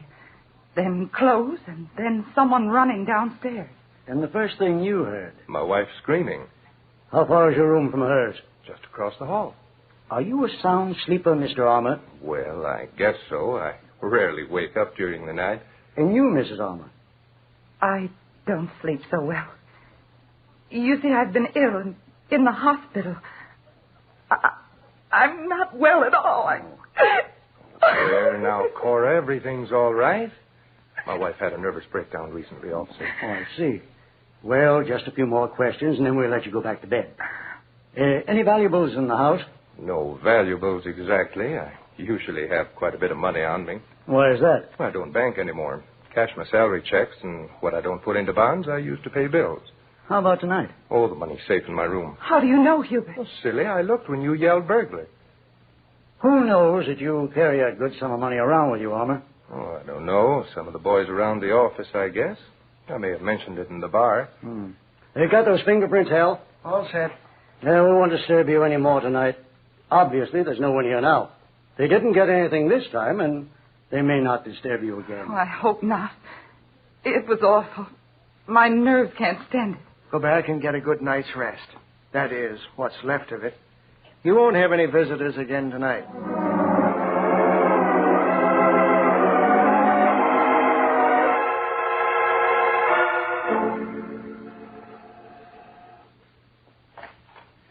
morning, Mrs. Armour. Remember me? Oh, yes. You're one of the policemen who was here last night. Mind if I come in? I'd like to ask you a few questions. Oh, no, come in. I was just out in the kitchen finishing up the breakfast dishes. Well, then we'll go out there. I can talk to you while you work. Did you sleep after we left? Well, yes, sir, I did. And you know, this morning I can't remember much of what happened last night. That's all? But I don't remember things well at all. Not since I've been sick. Lots of times things are foggy with me. How long were you in the hospital, Mrs. Armour? Let's see.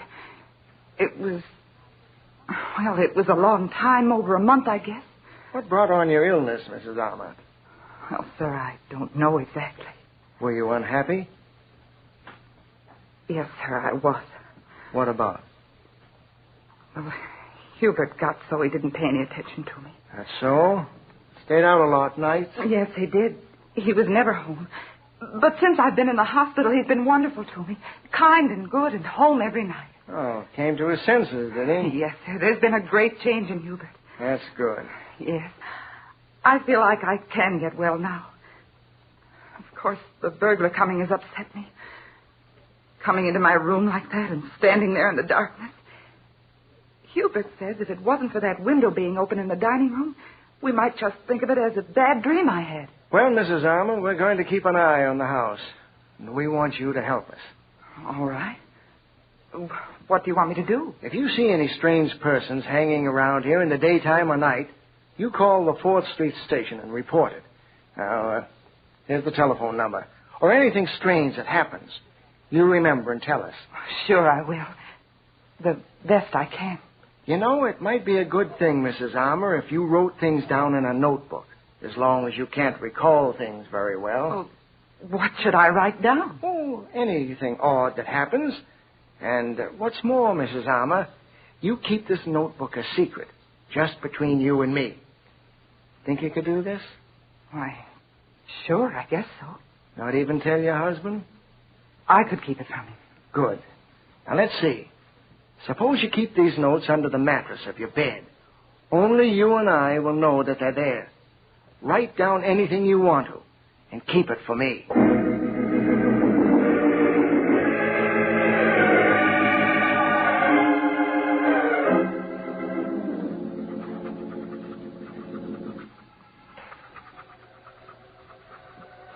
There was a peddler at the door this afternoon. He had funny eyes. I thought he might be the burglar come back again. Didn't let him in. He went to Mrs. Joyce's next door. She didn't let him in either.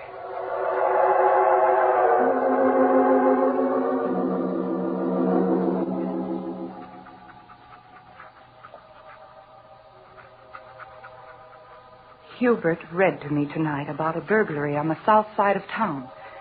This burglar got in through a window, too, the basement window. He took money and silverware. We haven't got any good silverware.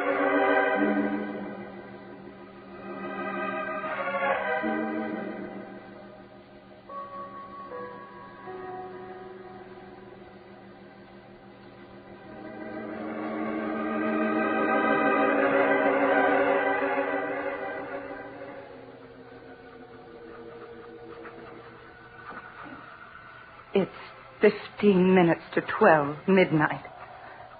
I just woke up, and I'm scared. Awful scared. I'm writing in this notebook because I've sort of got accustomed to doing it. And it steadies my nerves a little. I've been writing in it for a couple of weeks now. But the policeman called Hal hasn't been around to see it. Maybe it's because I haven't called or had anything to tell him. But I'm scared tonight.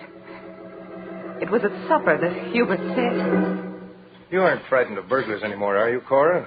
Sometimes I'm afraid of him coming back again. Oh, fiddlesticks. There won't be any more disturbance after all this time has passed. Oh, I hope you're right. Of course I am. Well, anyhow, I have to go out tonight. Oh, Hubert. Now, don't cloud up and cry, baby. No one's going to hurt you. What's more, we'll see that all the windows are locked and the doors. Why do you have to go out, Hubert? A buyer. Boss asked me to see him tonight. I'm afraid. Terribly afraid. Now, listen, there's nothing to be afraid of. Before I go, I'll see that you're safely tucked in your bed. Well, you were complaining before supper about being tired. So you can take a little sleeping pill and go to bed early. Then I'll lock all the doors, and you'll be as safe as a bug in a rug. What's more, I'm going to be home early. I told the boss I couldn't leave my wife for too long a time. So Hubert got me all fixed up.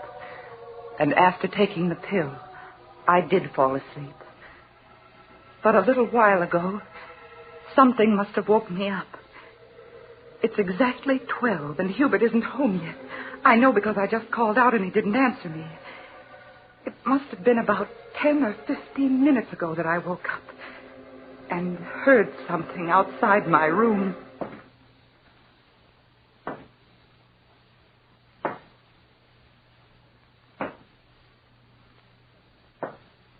Footsteps. There would be one step, and then a long pause, and then another. For a minute, I was so scared I couldn't even breathe. Somehow I just seemed to know that whoever was coming down the hall was coming to my room, and for me.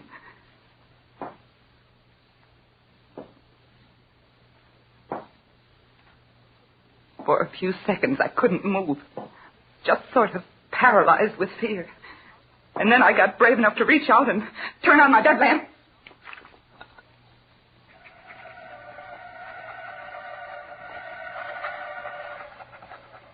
The person must have been real close to my room when the light went on. There was one more step. And then they stopped. Officer Hal, as true as I'm writing, they stopped right outside my door. I heard a board creak.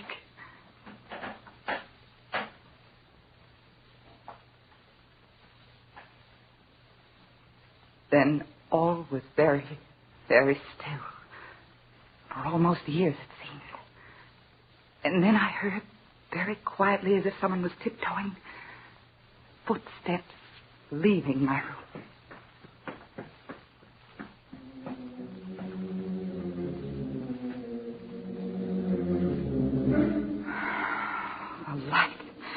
The light has frightened them away. Oh, I'm so certain that it was someone coming for me, but what am I going to do? I'm too truly afraid to go downstairs and phone for the police. I'm going to call out to Hubert again. Hubert? Hubert? No, Hubert isn't home yet. Or perhaps whoever has come into this house has done something to Hubert. Hubert!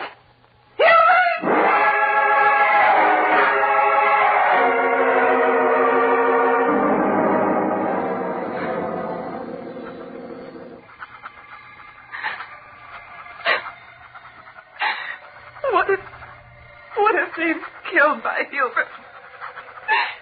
Oh, officer, writing in this notebook doesn't give me strength enough to leave my room and find out. Wait,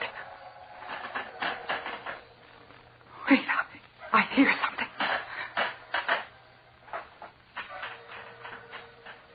There's someone outside my door. I know it. Someone just moved outside my door. I'm going to hide this notebook under the mattress like you told me to do, and then I shall scream out the window for help.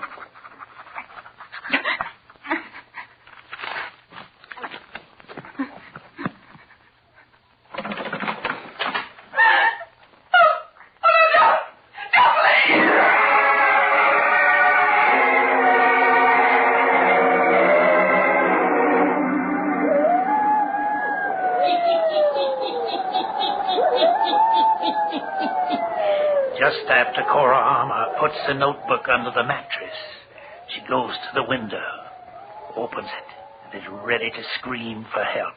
The door to her bedroom opens, and she calls out in terror as she sees a man standing there with a gun in his hand. One pleading cry, and then...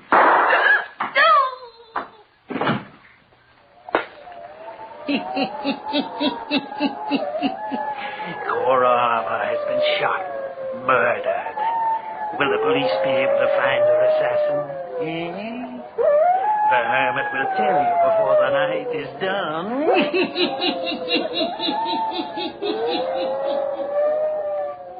We hear a key turn in the door. The door unlocks, swings open, and closes. Then the light switch is clicked on. Hubert Armour stands in the hallway of his home. He steps over to the mirror hanging in the wall. He looks himself over carefully, brushes his hair with his hands.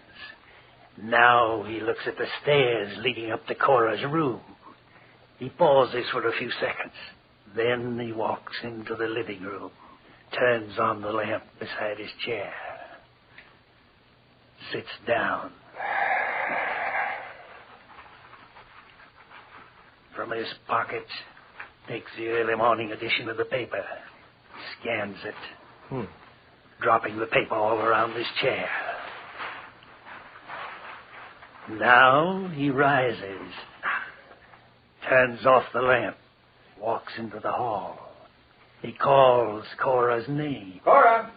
Cora, you awake? Naturally, there's no answer. For Cora lies murdered in her bedroom. A large red stain soaking the carpet on the floor. The blood is dripping slowly. Slowly, a crimson pool is collecting there. Hubert calls again. Cora! Cora, I'm home. And now he looks about him into the darkened room leading off from the hallway.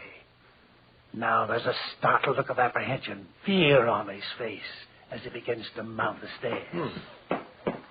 Cora, you awake? Hubert pauses outside the door, just as the murderer did only a little time before. He listens, and now his hand reaches out for the doorknob. Cora! Cora! She's dead. Blood. She's dead. Dead!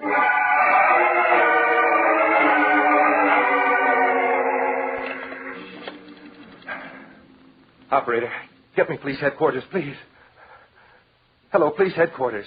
This is Hubert Armour, 97864 Crawford Street. Come at once. Hurry, it's my wife. She's been murdered.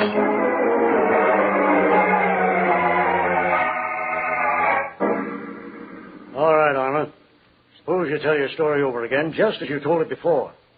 Now, you left the house when? At 7:30, officer. And where did you go then? I went directly to the office where I was to meet Mrs. Davis. Was she there when you arrived? Oh, yes, sir. She was waiting in her car outside the office building. And this was approximately at what time? Well, I think it must have been about 8 o'clock. 8 o'clock.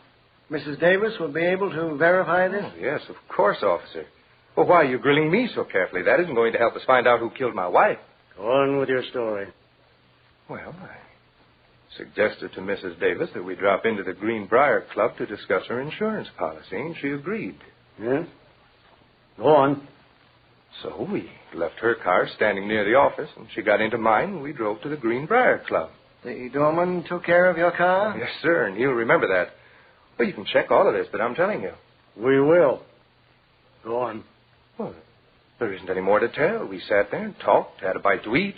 What time did you leave the club? Well, a little after 10, I think. Then what did you do? Well, I took Mrs. Davis over to her car. Then? I drove straight home, put the car in the garage. What time did you get home, Mr. Armour? I didn't look at my watch, but it must have been a little after 11. But you didn't call us about the murder of your wife until 20 minutes after midnight.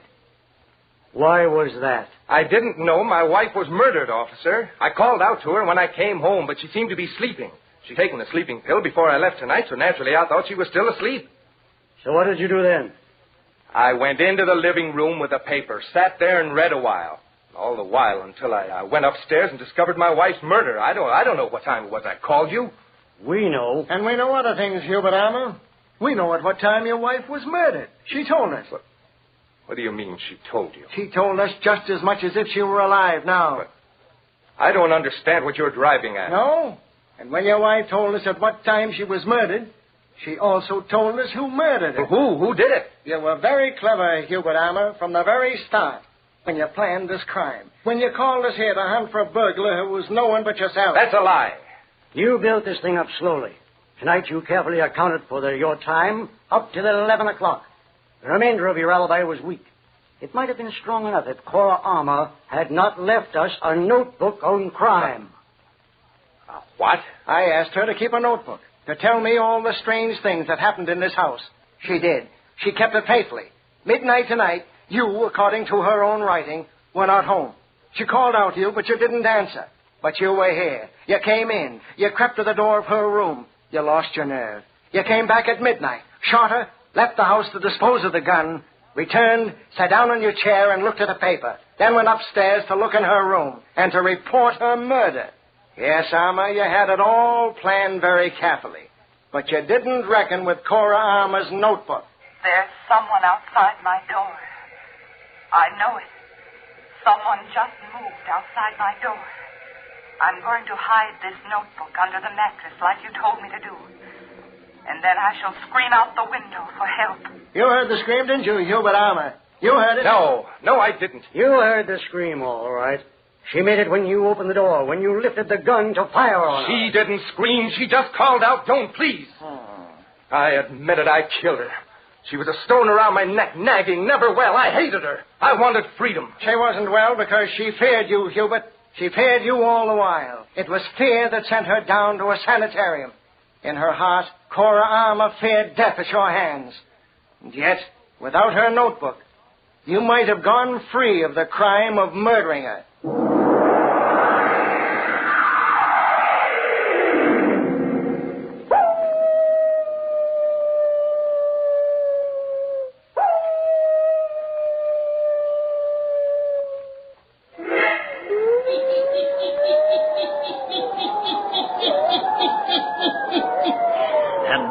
Did a notebook kept by a woman right up until the second of her death bring a murderer to justice. A notebook which spoke as strongly as if Cora had returned from the spirit world to point her finger at the guilty one. Yes, turn on your lights. Turn them on. I'll be back. Pleasant dreams.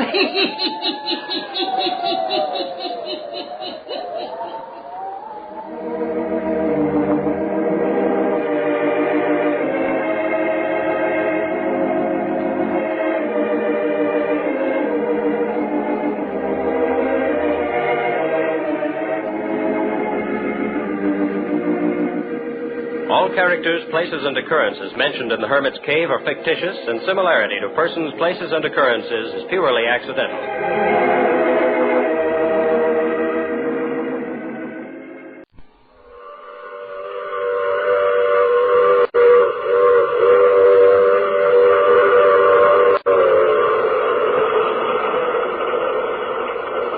The Mutual Broadcasting System presents The Mysterious Traveler. Written, produced, and directed by Robert A. Arthur and David Coogan. Starring two of radio's foremost personalities, Lennon and in Christmas Story.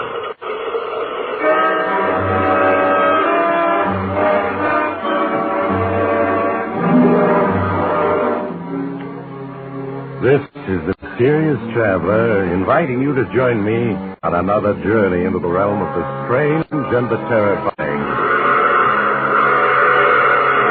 I hope you will enjoy the trip, and it will thrill you a little and chill you a little. So settle back, get a good grip on your nerves, and be comfortable, if you can, as we hear the tale of an enterprising young man. It's a drama I call Christmas Stories.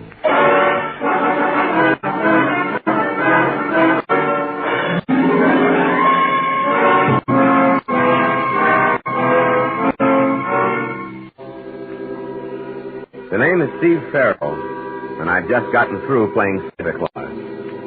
Yeah, you're looking at a guy who really played it to the hilt. It all started last month in Seattle. I was out of a job and down to my last few bucks. I was looking through the morning paper when I noticed a small ad in the personal column. Driving to New York, November 15th. Man wanted to assist in driving. Free transportation. Paul Harris, Hotel Royal. Well, I'd always wanted to see New York, and this is as good as any way of getting there, so I went up to this Hotel Royal to see this guy, Harris.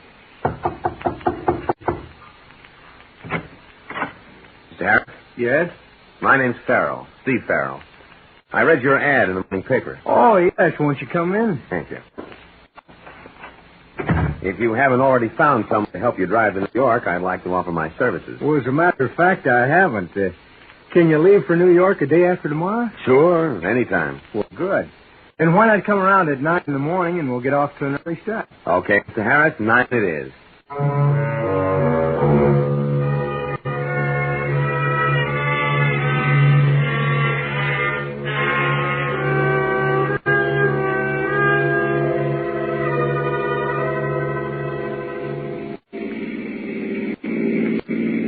Let me know when you're tired driving, Mr. Harris, and I'll take over. Thanks, you will. Why not call me Paul? Okay. Steve is my first name. Lewiston, 30 miles. Lewiston, that's Idaho, isn't it? Yeah, we're just crossing the state line into Idaho. Oh, this is all new to me. I was born and raised in Alaska. This is my first trip to the States.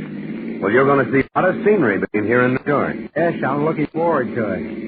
Life must have been rugged in Alaska. Oh, it was. My parents were homesteaders. I never saw a city until a week ago when I arrived in Seattle. How come you're going to New York? Well, my parents died last year, and my grandfather, whom I've never seen, was asking me to come visit him. You never seen him, huh? No. No, there was some sort of squabble between my parents and my grandfather before I was born, and they went to Alaska. And in all the years since then, my grandfather never wrote to him. Sounds like a stubborn guy. Yeah, he sure does. What are you going to New York for? Oh, mainly to look for a job. And I've always wanted to see the big city. So have I. Do you mind taking over now, Steve? My eyes are getting tired. Be glad to. Just pull over to the side of the road. It's a long way from Seattle to New York. And there wasn't a radio in the car, so we just talked. And mostly we talked about Paul, his life in Alaska, his parents, his grandfather. By the time we hit Columbus, Ohio, there wasn't a thing I didn't know about the guy. And from what he told me, his grandfather was loaded. And even more, he was the old man's only relative. It was obvious the kid was walking into a fortune. Yeah, some guys had all the luck. So these are the Allegheny Mountains. Yeah. You better take it easy, Paul. The road's a little slippery. Okay. How much further to New York? 250 miles. It's getting dark. You better stop for the night and take a tourist card. All right.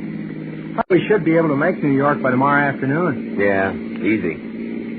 Your eyes bothering you? Yeah, a little. You better let me take over when you get to the bottom of this mountain. Okay.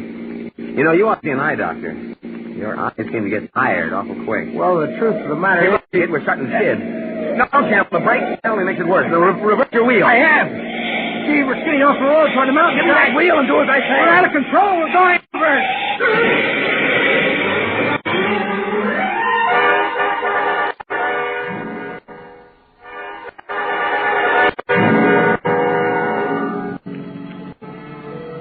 When I regained consciousness, I was lying a few feet from the car. We'd rolled 300 feet down the side of the mountain, and the car was completely wrecked. I crawled to my feet and felt for broken bones. Other than a bad gash on my head and a mass of bruises, I was okay. I limped the few feet to the overturned car and looked in. Paul was still behind the wheel. Even before I reached for his pulse, I had a feeling he was dead. Paul's luck had run out. He'd never see all that dough that was waiting for him in New York. Yeah, it was then that it came to me. I hadn't wished the guy dead, but now that he was, and nobody in the States knew Paul or what he looked like, and on the other hand, I knew everything about him. Well, it was a gamble, all right, but there was a fortune in the kitty. I went to work switching our clothes and all identification. After we finished, the state police patrol car came along the mountain road and spotted the wreck. They took me to headquarters, where I made a complete statement. A couple of hours later, I grabbed a train for New York.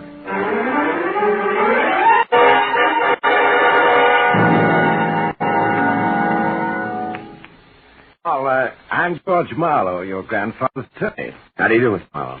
The Pennsylvania State Police informed me of the dreadful accident you had. I understand a man who was with you was killed. Yes, a fellow by the name of Steve Farrell. I met him in Seattle. He assisted me with the driving. Bad, but thank heavens it wasn't you. It would have been your grandfather's death blow. How is he? Weak. Very weak, but eagerly waiting to see you. All right, come along. Yes, sir. How's that catch on your head? Oh, not too bad. It was treated by a doctor at the state police headquarters. You can only spend a few minutes with your grandfather, and excitement must be avoided by all means. I understand.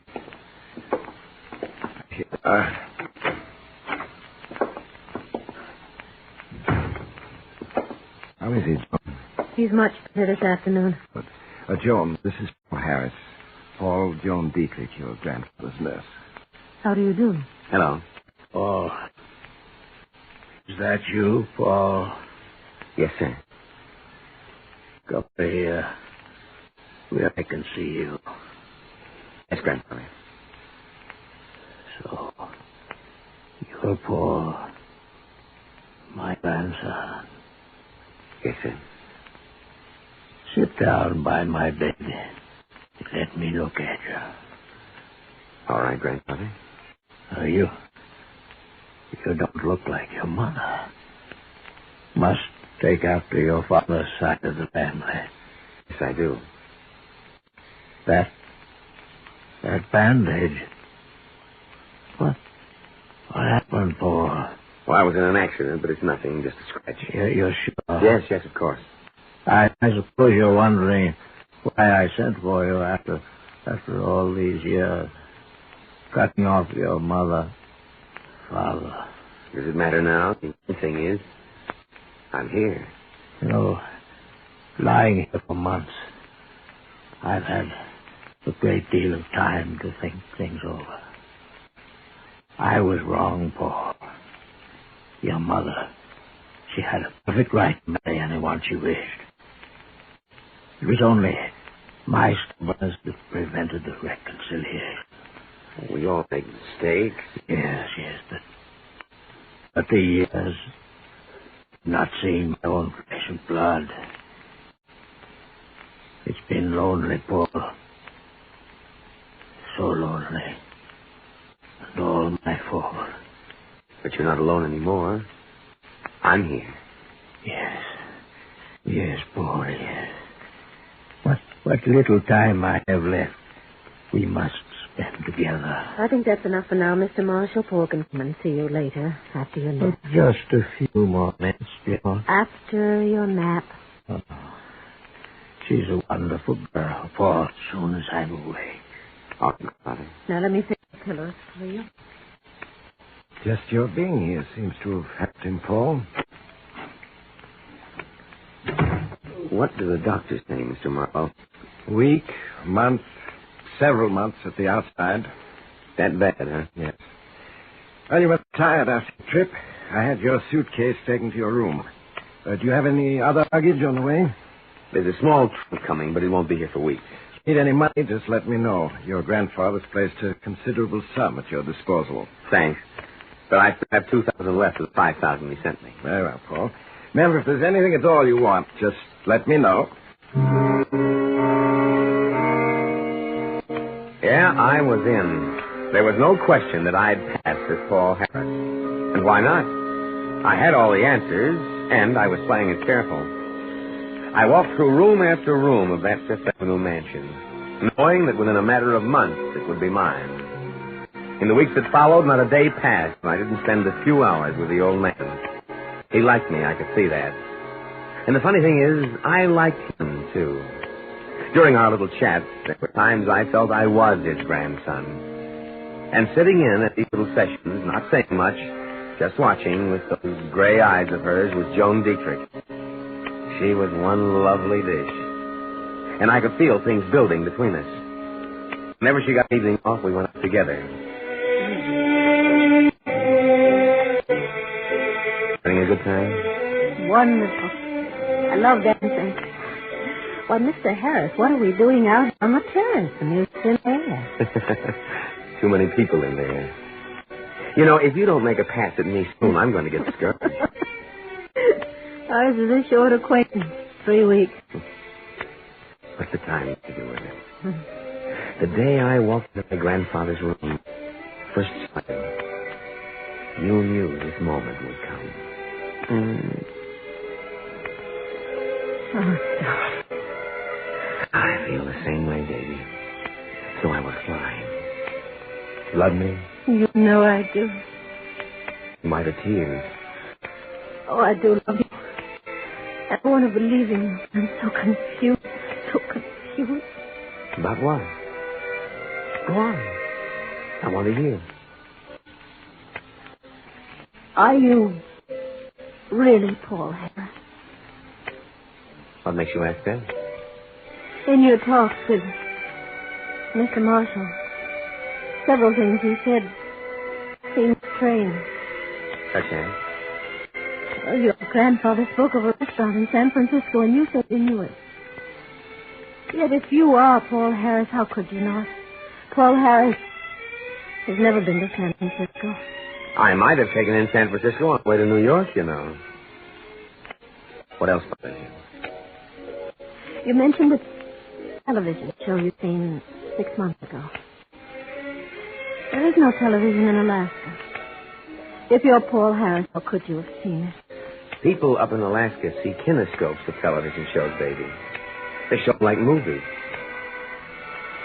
Darling, just tell me I'm wrong. That's all I want to hear. I wish I could tell you I'm Paul Harris. But I'm not. You're not? No. The name is Farrell. Steve Farrell. Steve Farrell? Wasn't that the fellow that was killed in that... It was Paul Harris who was killed. You changed the business. Yes. Oh, how could you? How could you? I was tired of being broke. Of going from one lousy job to another. I saw a chance to grab a fortune. And took it. What are you going to do? I should go to the police. I can't. Mr. Marshall thinks you're his grandson. He's extremely fond of you. If the truth were to come out, I'd kill him. Is that the only reason you can't go to the police? Oh, Steve, what are we going to do? Nothing. Nothing. That's right. I'm going on being Paul Harris until the old man dies. Then I'm taking the estate. You can't, Steve. You can't. Why not? While the old man's alive, I'm making him happy. If I get his estate when he dies, who loses by it? It seems as though he has other relatives. Why shouldn't I get it? No, it's wrong, Steve. It's wrong. It's wrong only if you're caught, baby. Only if you're caught.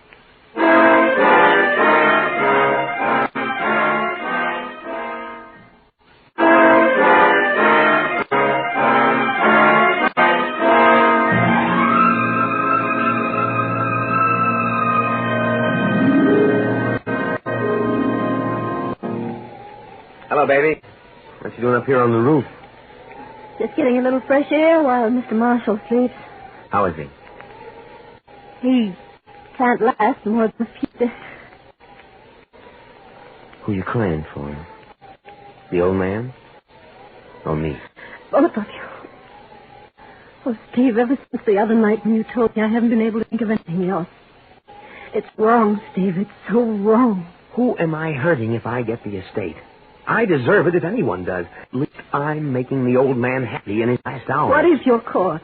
Do you realize they'd send you to prison? That's the chances you take, babe. Besides, who's going to get wise to me? There's Mr. Marlowe, and he's nobody's fool. Just one little slip, Steve, and he'll be on to you. Marlowe's a sharp citizen, all right, but I don't intend to make that one slip. Oh. Someone's coming up onto the roof. Hello, you two. Thought I'd find you up here. Hello. Help you, Mr. Marlowe? Well, thank you.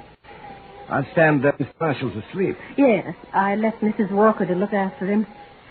He should be waking up soon. Maybe we better go down. My grandfather and... Oh! What's the matter? Something in your eye, Paul? Yes, it's a cinder. Eye, huh? Yes. But stop rubbing it. Put your handkerchief over it. That's it. Stings like the devil. Go on over and sit on the chair. And I'll try to take it out for you. You want me to assist you to the chair? No, I can still walk.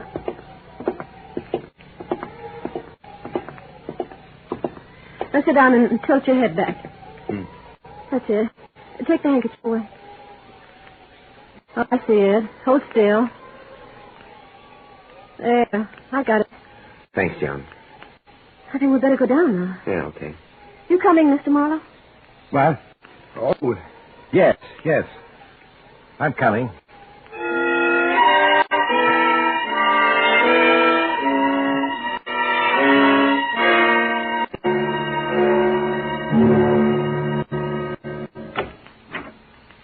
Mrs. Walker said that Mr. Marshall was asleep when she looked in on him a few minutes ago. Seems he's still sleeping. Perhaps we'd better leave and wait until he wakes. No. I'm going to wake him. It's time for his medicine. Mr. Marshall? Mr. Marshall? Time for your medicine. Mr. Marshall? Well, what is it, Joan? There's no pulse. Are you sure? Yes. He's dead. Well, at least the end came peacefully. He died in his sleep. Joe took the old man's death hard, and I felt pretty upset myself, even with all the dough waiting. As for Marlowe, he was his usual efficient self, looking after all the details of the funeral. Maybe it was the tension I was under, but Marlowe seemed changed to me. He wasn't quite so friendly. And sometimes I turned to find him watching me, giving me the cold eye. I couldn't be sure whether it was my imagination or not. After we got back from the funeral, I was in my room when there was a knock on the door. Come in. Oh, hello, Joan. Come in. Mr. Marlowe's downstairs in the library. Wants to see you. Close the door. Anything wrong? Plenty. Whose trunk is that you're going through? Paul's. It arrived this morning while we were at the... Say what's wrong. I've just been going through some of Paul's little papers. I knew, of course, that he was 4F in the draft, but I didn't know why. What are you trying to tell me? Paul was 4F in the draft because he was blind in the right eye. Blind in the right eye? Yes. That's why I've been getting the cold shoulder from Marlowe these past few days, ever since the afternoon we were on the roof. I don't understand. Somehow Marlowe knew that Paul was blind in the right eye, and when I got that cinder in my left eye, I covered it with my handkerchief. You told me to walk across the roof to the chair, sit down. Oh, yes, I remember. At that point, Marlowe offered to lead me to the chair. Knowing you were blind in the right eye and had your left eye covered with a handkerchief. Yes. When I walked over to the chair without hesitation, that must have started him thinking. Oh, Steve. Now, don't get panicky, baby. Marlowe can't be sure he's right. At the moment, he's just suspicious. But it's really investigating. I have to kill suspicion in his mind. Stop him from doing any checking. But how? I don't know yet. Now, come on, he's waiting for us in the library.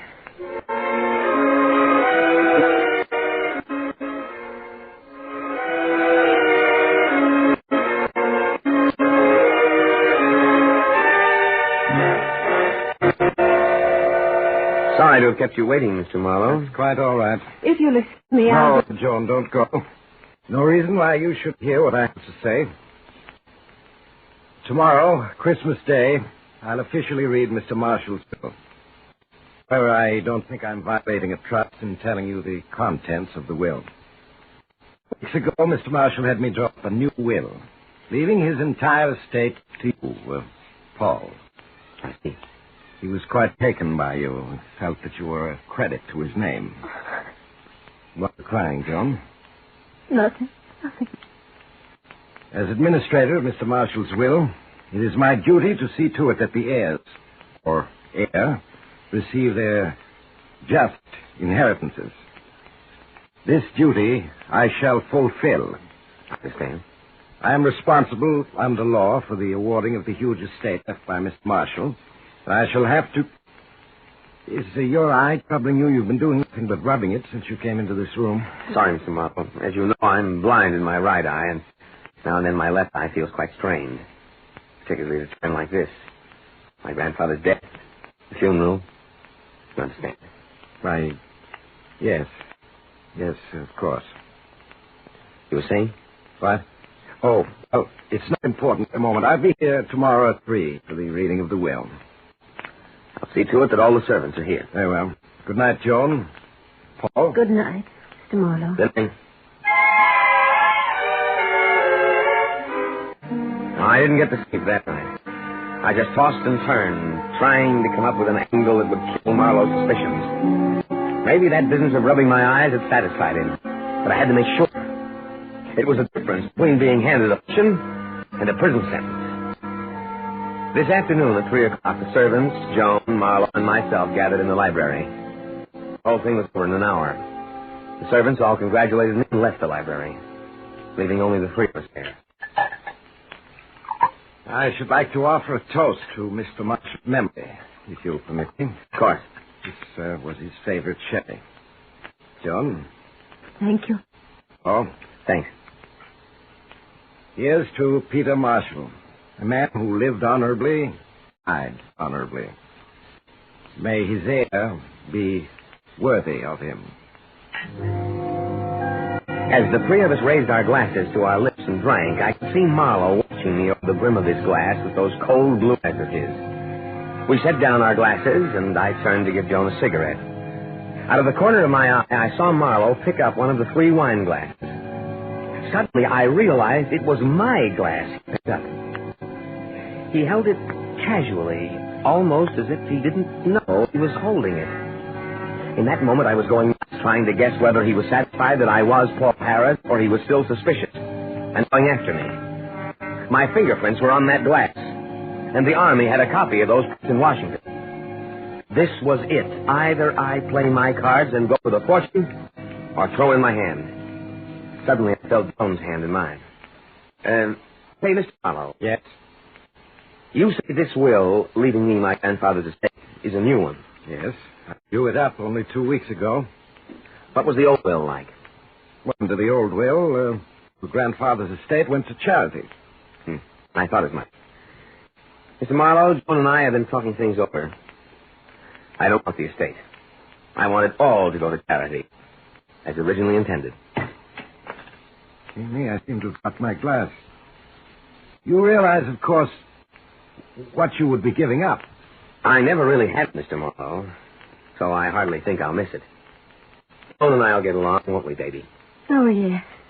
Well, Paul, is that your considered decision? It is. It's a gesture worthy of Peter Marshall's grandson. Yes, and that little gesture did it. Any guy who gives up a $2 million estate can hardly be called an imposter, can he? No, sir. It's Christmas, and I've just played Santa Claus to the tune of $2 million. The thing I keep wondering about is, what would have happened if I hadn't given up the estate? Would Marlowe have gone after me? Or was he satisfied that I was Paul Harris? Yes, sir. That little puzzle is going to give me plenty of thought for a long time to come.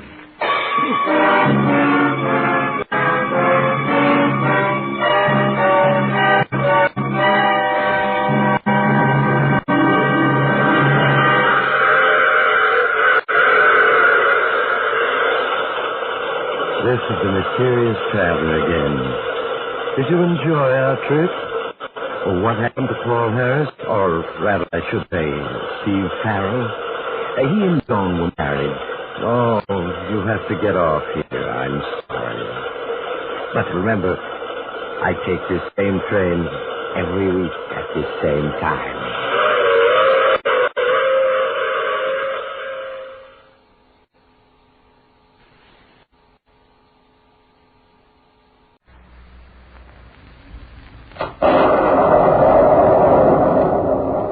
The Strange Dr. Weird.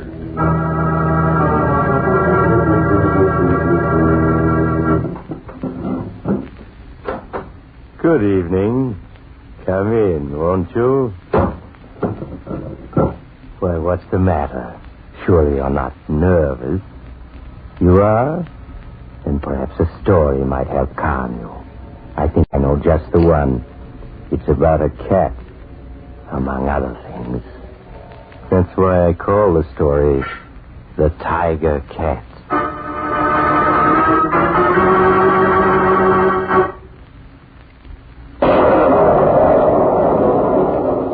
My story, The Tiger Cat, begins in a little homemade laboratory in a great gloomy old house in the suburbs. young Professor Carl Emery is bending over a cage containing a huge rabbit when the laboratory door opens. Carl, have you seen Rana, Madame Elsa's cat? She's disappeared and Madame Elsa's worried. What? Oh, it's you, Laura. No, I haven't seen Rana. Oh, Carl, how are your experiments coming? I get so little chance to see you to ask you about them. I'm getting close, Laura. Look in this cage. That's a rabbit. Why, it's as big as a dog. It weighs 40 pounds and it's still growing. My vitamin injections have done that. Then your growth theorem's a success. No, not quite. But I will succeed yet. If I can keep my experiments a secret from Madame Elsa. If she knew what I was doing, she'd throw me out of the house. Oh, that crazy idea of hers.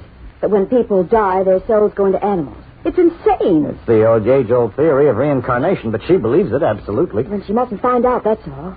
Because once your growth theorem is perfected... It'll revolutionize farming. Rabbits as big as horses, chickens as big as ostriches. Why, think how the world's food supply will be increased. And I'll be famous, rich. Then we can admit we're married. Oh, Carl, it's so hard pretending to Madame Elsa that I'm just a maid. That I have no interest in you, her brilliant protege. I know, darling. And it may take months, even years, before my experiments are finished. I know she's left me this house and some money in her will. All our problems would be solved if she'd only die. So that's how you repay my generosity, is it, Kyle? Wishing me dead? Madame Elsa. Yes, Kyle. I came in looking for Anna. So you've been deceiving me all these months. Madame Elsa, listen. Get out of this house at once, do you hear? Both of you. Leave this instant. But my animals, my experiments... I said get out. You disobeyed me. Nothing here is yours. I paid for it all. So get out. Get out. Get out. Catch her, Laura. My medicine. She's having a heart attack. Carl, get her medicine. It's in her room. No, I won't do. But Carl, she'll die unless you do. Yes, she must die. To solve our problems. It's the perfect answer. But let her down gently. All right, Carl. My medicine. You're trying to kill me. You're murderers. Both of you. Another few seconds and it'll be all over. Yes. Yes, but you won't escape. You hear? I'll return. I'll return. And...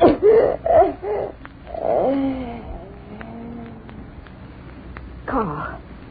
She's dead. And all our problems are solved. What's that? It's Rana, her cat. She's been hiding in the cupboard there. She knows we've killed Madame Elsa. Nonsense. She's got... Oh, so that's it. What, Carl? Why, the Circus just visited Rana. She's just given birth to a kitten. That's a peculiar coincidence, isn't it? Madame Elsa dies just as Rana's kitten is born.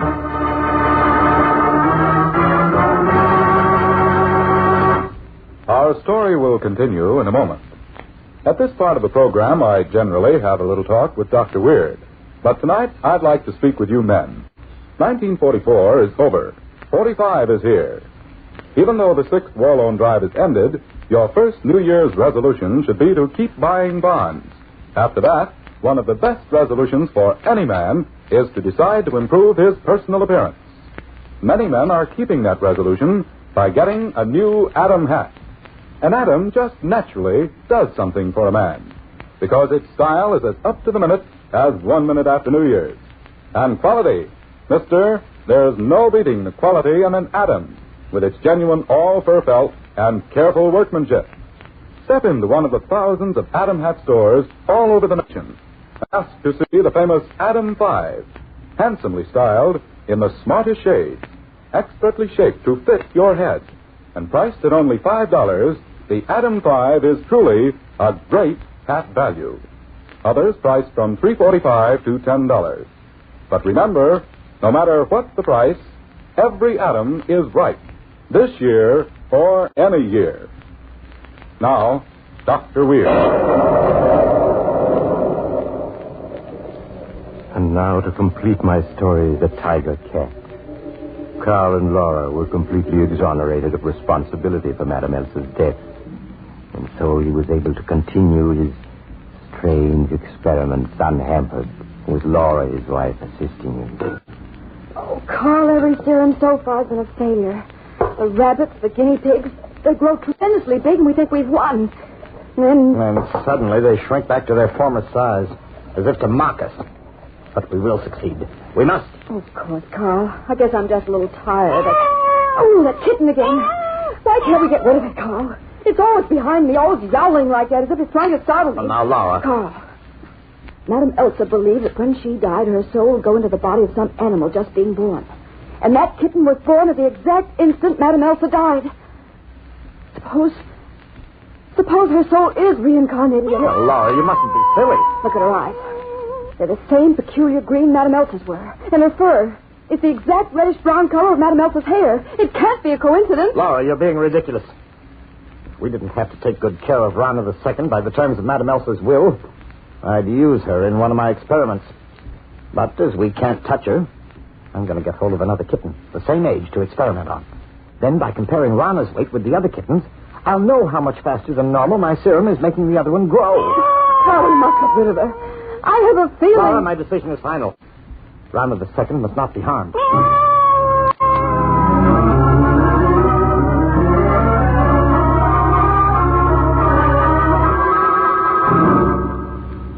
Laura, look.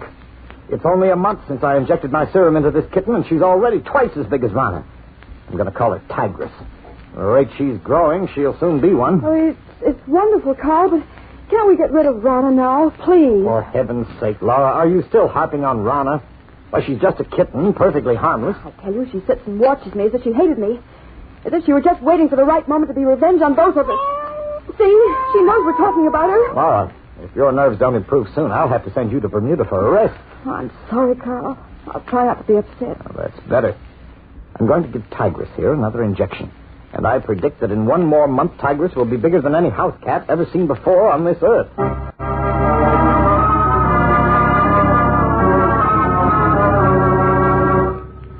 Carl finally had to do as he had threatened and send Laura to Bermuda to get over her nervousness. Well, in her absence, he carried on his experiments alone and was overjoyed to see the kitten he had named Tigress gain in size at an astounding rate.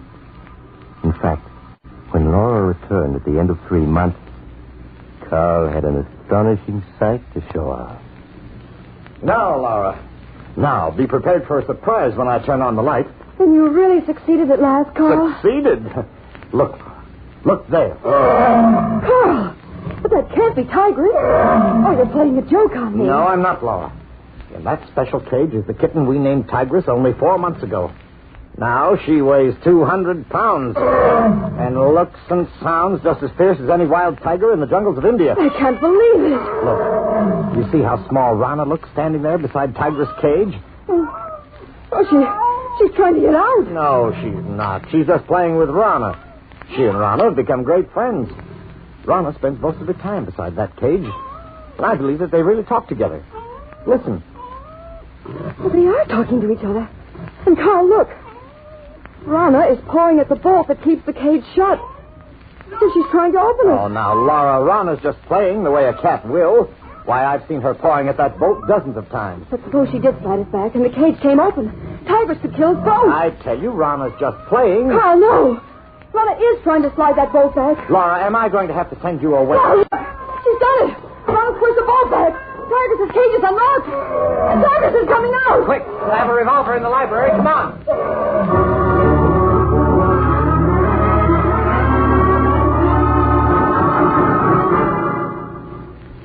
An instant later, Carl and Laura had slammed and locked the heavy door of the library. And outside it, Tigress roared in baffled rage. She's trying to get in. She's going to kill us. Rana deliberately opened that cage so Tigress could kill us. She had a plan all along. I'll shoot through the door. That'll drive her away. Oh, you just made her more angry. Oh, she's getting in. She's going to kill us. Look out. Oh.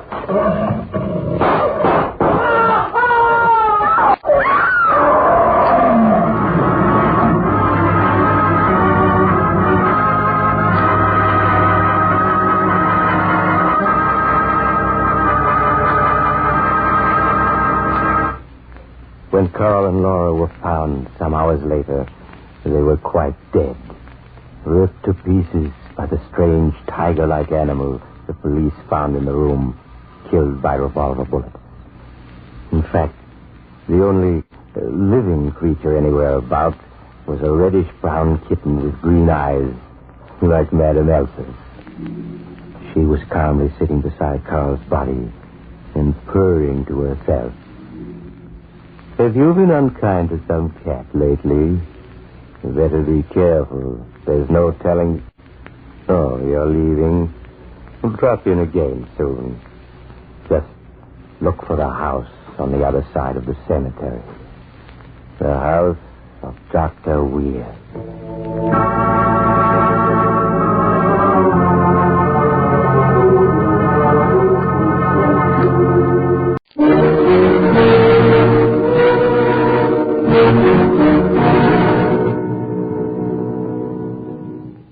Unsolved Mysteries.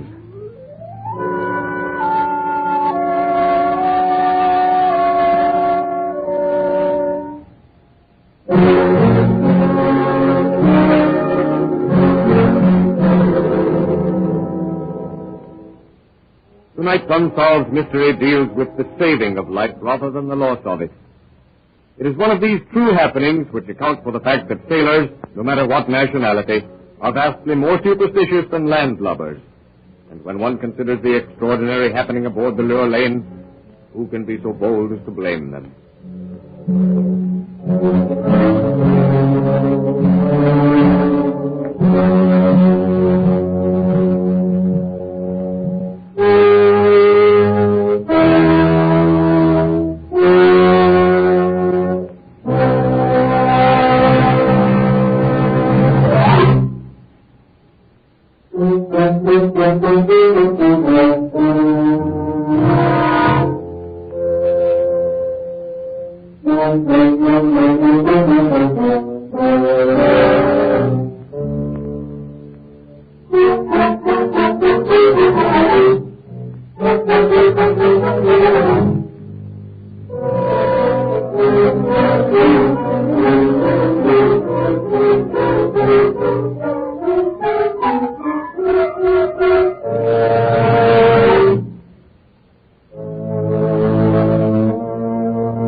Christmas Eve aboard the liner Lauretania. Heavy seas and raging gales have buffeted the Ocean Greyhound since she left Portsmouth. And now, 8 hours late, she is still 17 hours sail out of New York. Driving sleet whirls along the decks. The dismal blasts of the siren cut through the fog. But below, Captain Morris, in order to offset the disappointment of the passengers at not landing in time for Christmas Eve dinner, has ordered the salon decorated and an appropriate dinner served. Dinner is over, and the captain, genial, a trifle portly, but every inch the captain, is entertaining a select group, including the ship's senior officers, at the much-envied captain's table. I think you've done splendidly, Captain Morris. Why, the salon looks as though you've been preparing for Christmas festivities for months. Thank you, Miss Vanwell. But most of the credit belongs to my very able first officer. He is the genius who discovered that palm leaves and a pair of scissors can be used to turn out a very presentable synthetic holly. And the holly berries? Mac, the chief engineer, thought of that. Red beads from a shipment out of Yokohama. Well, I, for one, am not disappointed at not landing. I'm enjoying myself immensely. Yes, I noticed that you are. And I should think my first officer is, too. Oh, now you're teasing. Tell me, though, Captain, in spite of all the festivities, aren't you nervous away from the bridge? No, not a bit of it. I have a very capable officer on watch, and with wireless and everything. But the Titanic had wireless, too, Captain. Quite true. But not a wireless compass, not radio beacon. And not Captain Morris's guardian in the unseen world. No, Mac. Well, it's Christmas Eve. It's a true story, and the captain tells it very well indeed. Please tell us, Captain Morris. Well, I want you to understand something, all of you. Mac here was chief on the Lure Lane when this happened. Mr. Johnson, the first officer, was second officer of the Lure Lane, and Sam Benson, our present chief wireless operator, was also operator on the same ship. And it was a night pretty much like this. Howling gales, mountainous seas. Johnson's hands were numbed from hanging onto the siren cord. The crew was well nigh exhausted from standing double watches, And Sam Benson and his assistant Tommy were in the stuffy little wireless cabin.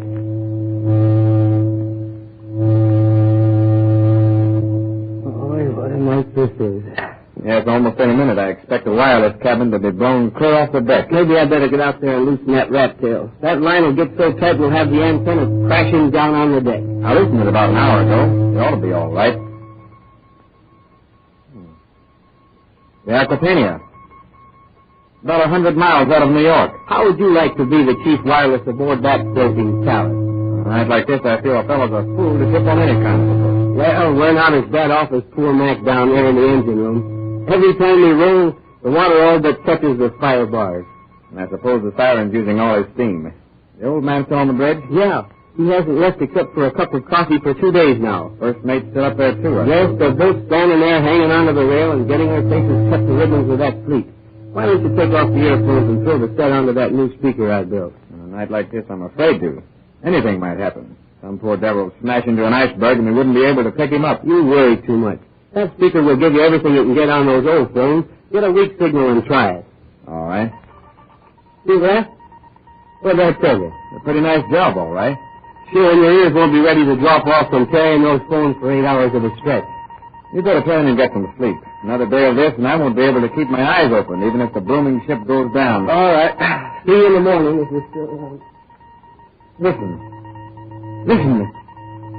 Am I crazy? Derelict on your port bow. Oh, that's what it said. Hang on. I'm going to the bridge. Wireless for you, Skipper. Derelict on your port bow. What's that, Bud? Derelict on your port bow. Throw the wheel over. High to starboard. Take it closer. Hold speed aside. There it is! Right on it! Lay on the wheel! Lay on the wheel! Get the carpenter below. See what's damaged. You must have ripped half the bottom out of it. All hands to boat station! I send an SOS, sir? Wait for the carpenter's report. Yes, sir. What the name of all creation happened? Derelict, man. I thought he'd run aground. After the near tore the engine out of his dead plane. You all right, though? I sure do. Oh, we'll might as well go below to that inferno of mine again. Man alive! Of all the engine rooms I've been in, that one is one of the worst. You can thank your lucky stars for that wireless message. Unless you'd be on your way to the bottom instead of the engine room. What wireless message? A wireless warning us about that derelict. If we hadn't received that, we'd have plowed square right into her. Wireless? Wireless? Yes, what's wrong with you, There's man? nothing wrong with me. What's wrong with you? How could you get a wireless message warning you about a derelict? What was that message exactly, Sparks? A derelict on your port bow. How could any other ship tell you that you had a derelict on your port bow? Good Lord, you're right, Mac. I never thought of that in the emergency. How could any ship? Unless it was just a few feet from you, as close to the derelict as you were. All right, Mac. What ship sent that message, Sparks? He didn't give any name, sir, or call letters. But maybe you know the operator. His name is Watson. Watson? Watson, you say? Yes, no mistake about it. It's Watson. Why, sir? What's wrong, sir? You're looking white, sir. Watson was my operator on the Acosta. He was washed overboard and drowned a year ago tonight.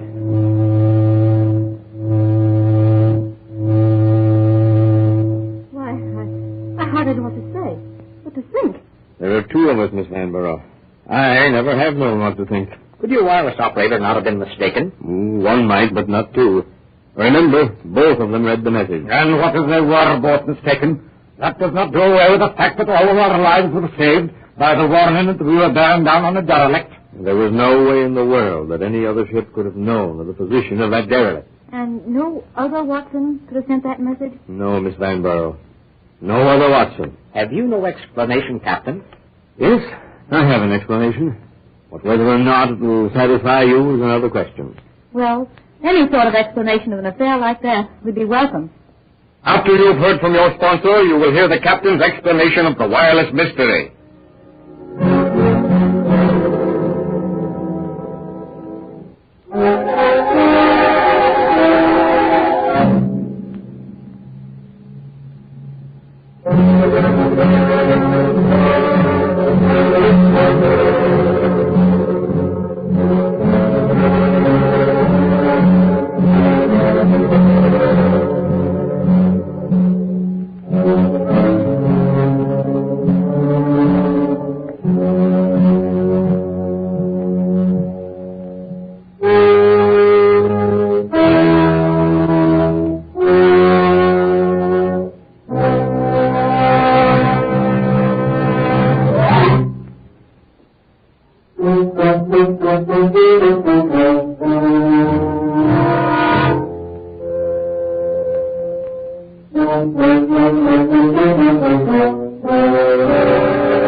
Ladies and gentlemen, the solution for which you have been waiting.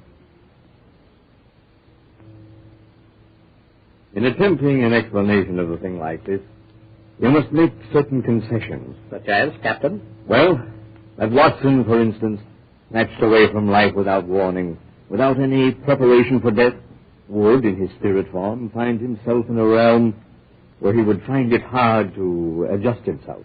In other words, Watson would still be hankering after the friends and associates he had left behind him on Earth? Right, Miss Hanborough. Since we know nothing of the beyond, we must make certain surmises. And if we accept the belief that consciousness lives on for eternity, then Watson would be entirely aware of the life he had so abruptly left. Watson would be in a realm where time meant nothing. Yesterday, today, and tomorrow would all be one. Yes.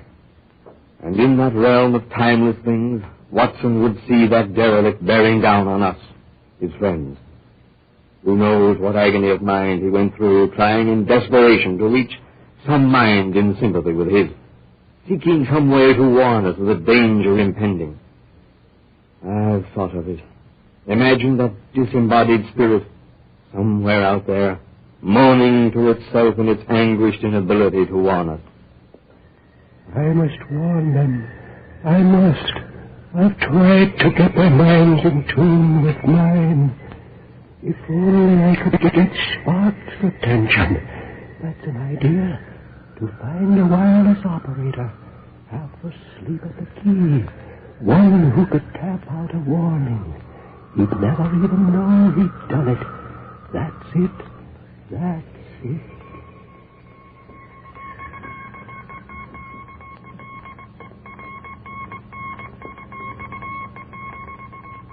And so, somewhere aboard a ship, a sleepy wireless operator under the influence of Watson taps out the warning message that saved the Lurlane and her crew, leaving the seas, that realm of mysteries, another unsolved mystery.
And its 96,000 dealers bring you Mr. Frank Lovejoy in tonight's presentation of Suspense.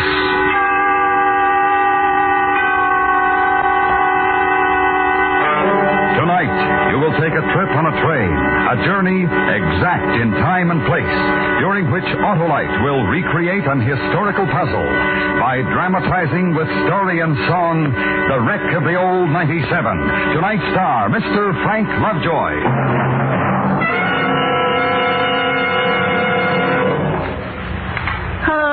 Hello, Harlow. Hi, Mr. McSorley. Hey, you'd better be starting for the St. Patrick's Day parade. I can't get started, Harlow. The car battery's dry as an Irishman's wit. Why, you ought to have an Autolite Stay Full battery. A battery that needs water only 3 times a year in normal car use? 'Tis one and the same. The dependable battery that will start you swift and sweet as a Colleen's smile. And the Autolite Stay Full gives longer life, as proved by tests conducted according to accepted life cycle standards. Well, Where do we get an Autolite stay for? From your Autolite battery dealer. He services all makes of batteries, and if a replacement is needed, he has an Autolite Stay Full battery for your car. So, friends, just call Western Union by number... And ask for me, Operator 25. I'll tell you where you can get an Autolite Stay Full. The battery that needs water only 3 times a year in normal car use. Remember, from bumper to tail light, you're always right with Autolite. And now, with the wreck of the old 97 and the performance of Mr. Frank Lovejoy, Autolite hopes once again to keep you in suspense.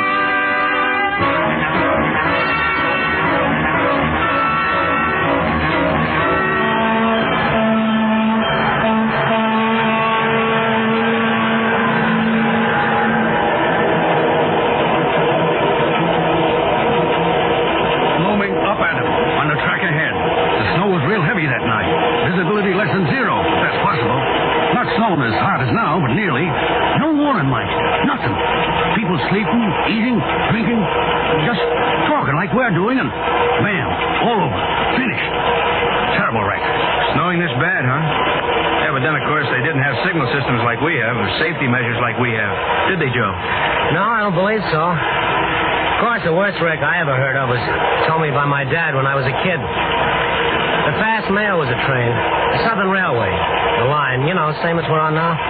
You probably heard about it. The wreck of the old 97. Casey Jones was the engineer on that, wasn't he? No. Casey Jones had the cannonball. Oh. Joseph A. Brody had the old 97. Matter of fact, I was named for him. Funny thing. What? No, it's nothing. What? We weren't related to the Joe Brody I'm talking about. We just happen to have the same name. Hey, where are we?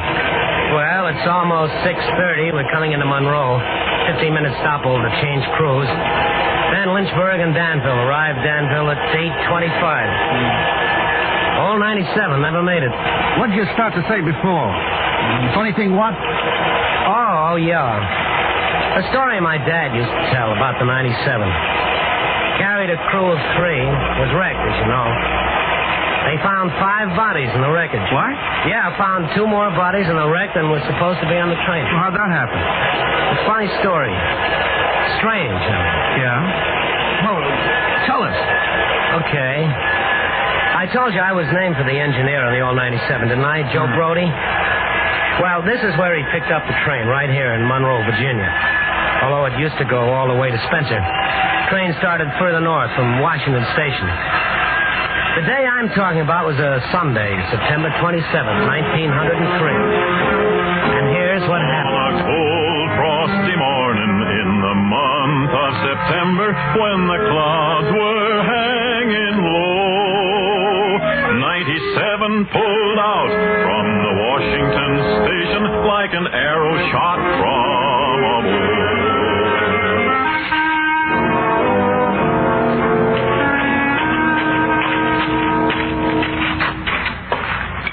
Morning, Joe. Morning, Mr. Elkins.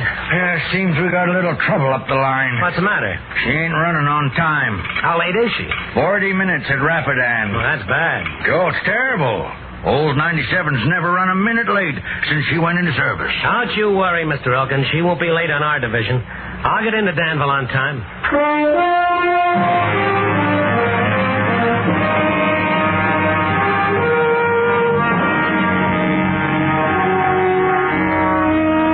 That's the kind of man he was, the Joe Brody I was named for. He was a proud man and the best engineer on the line. And he loved old 97.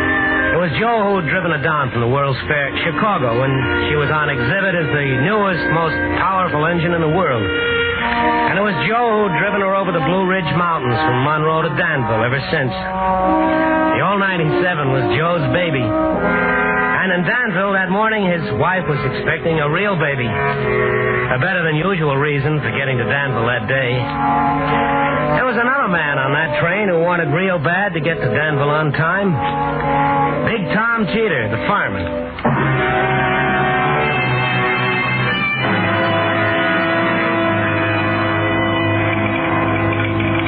Morning, Mr. Brody.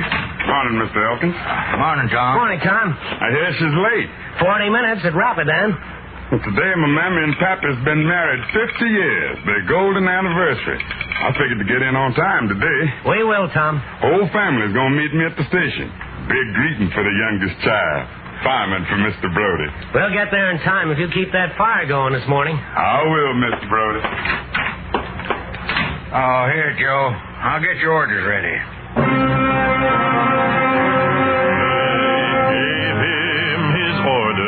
At Monroe, Virginia, saying, Joe, you're way behind time. This is not 38, but it's old 97. You must put her in Danville on time.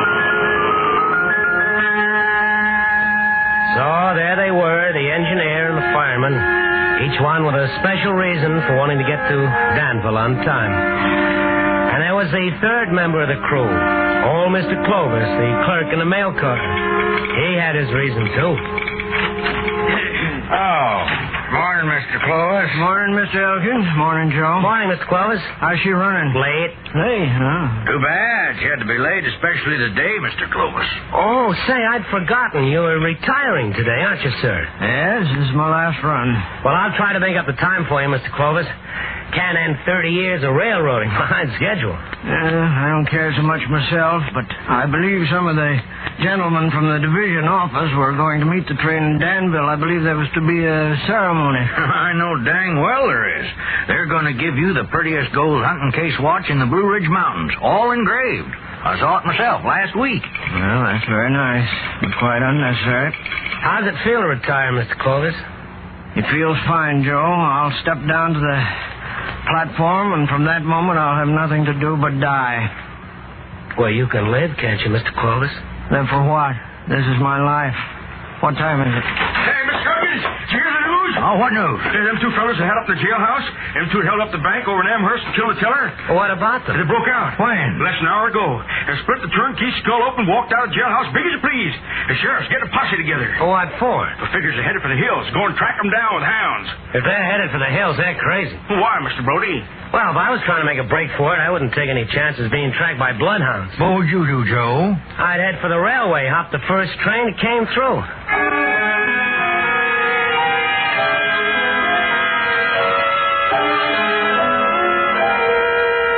Now, across the tracks from the station agent's office and right near the water tower was a tool shack.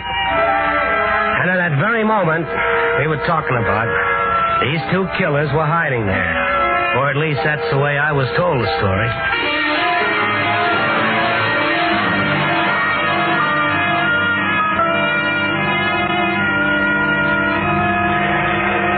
What are we going to do, Clint? We're in Monroe, Virginia. Town with 5 churches, 15 saloons, and a jailhouse. What are we going to do? You think a posse couldn't track us down if we took to the hills? We ain't going to take to the hills, honey boy. We're going to take the old 97 right straight to Danville. At Danville, we got a man waiting for us. To put guns in our hands and tell us where to use them. Honey boy, when we get on that old 97, we don't have a worry about a thing. Clint, you suppose you hit that turnkey too hard? I hit him hard enough to knock him out. You suppose you hit him hard enough to kill him? What's the difference?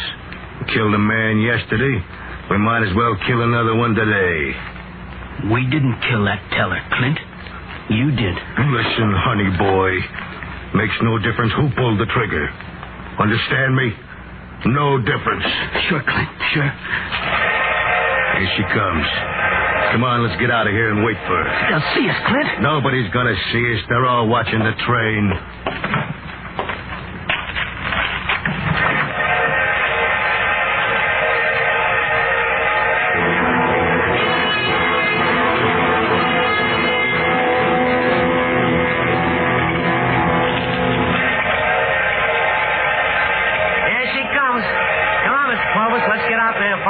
Pete's so late. All right, Joe. See you Tuesday, Mr. Elkins. All right, Joe. Have a good trip. Pretty, isn't she? Beautiful.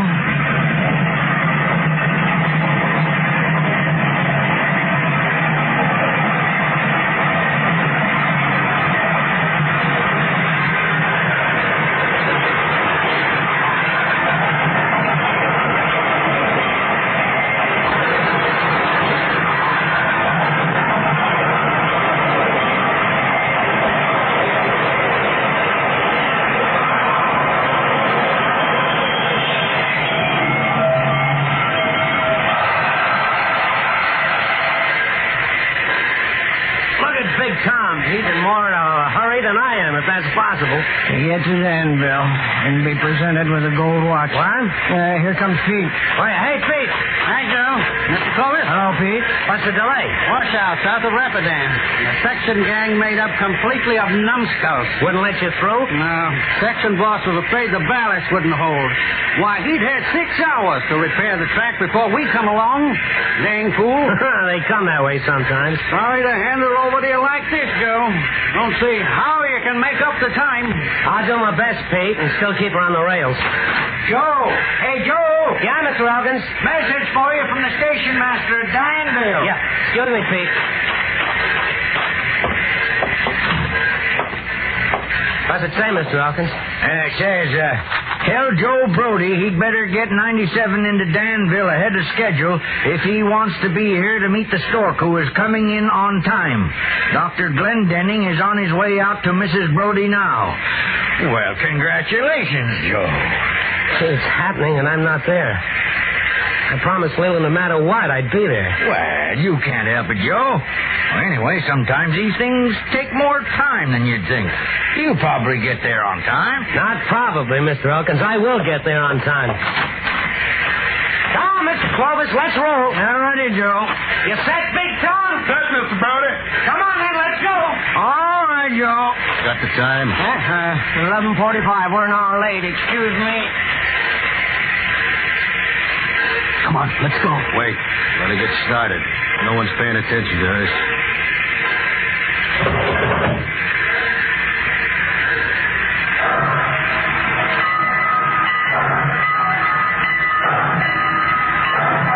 There she goes. Come on, Clint.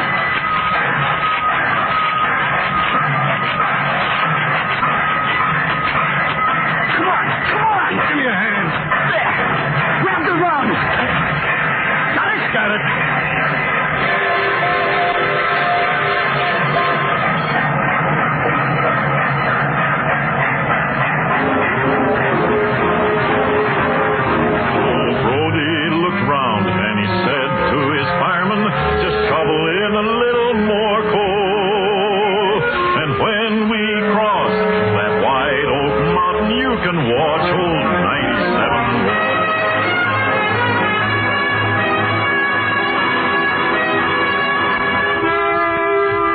Is bringing you Mr. Frank Lovejoy in The Wreck of the Old 97.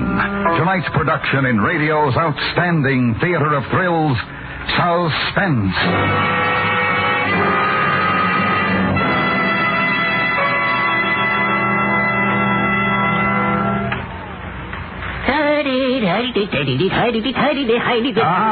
You've changed your tune, eh, Mr. McSorley? It is the Autolite Stayful battery that did it, Harlow. Now I just dropped my foot lightly on the starter, and... Well, that's an Autolite Stay Full start, all right, Mr. McSorley. And you know, the Autolite Stay Full battery is protected by fiberglass retaining mats to reduce shedding and flaking and give longer life, as proved by tests conducted according to accepted life cycle standards. And the Autolite Stay Full needs water only 3 times a year in normal car use. So, friends, visit your Autolite battery dealer, the man who services all makes of batteries. To quickly learn his location, just call Western Union by number... And ask for me, Operator 25. I'll gladly tell you where you can get an Autolite Stay Full, the battery that needs water only 3 times a year in normal car use. And remember, from bumper to tail light, you're always right with Autolite. And now, Autolite brings back to our Hollywood soundstage Mr. Frank Lovejoy in Elliot Lewis's production of The Wreck of the Old 97. A tale well calculated to keep you in suspense. They gave him his orders at Monroe, Virginia, saying, Joe, you're way behind time. This is not 38, but old 97. You must put her in Danville on time.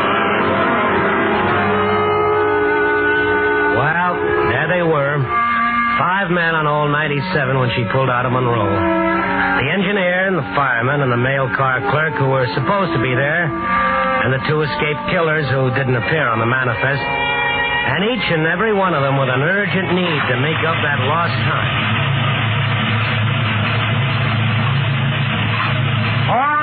Big Tom. Pour her on. I'm shoveling as fast as I can, Mr. Brody. Give me all you got until we cross White Oak Mountain. And you can stand back and watch 97 roll. I'm giving it to you, Mr. Brody. Lynchburg down a 3% grade, ending with a curve and a sign, a big sign that said, slow speed trestle. Right ahead of that, the Stillhouse Trestle over Cherrystone Creek. The run from Monroe to Spencer normally took 4 hours and 15 minutes, or did. And that day, they had to pick up an hour. And that's a lot of time to catch up on.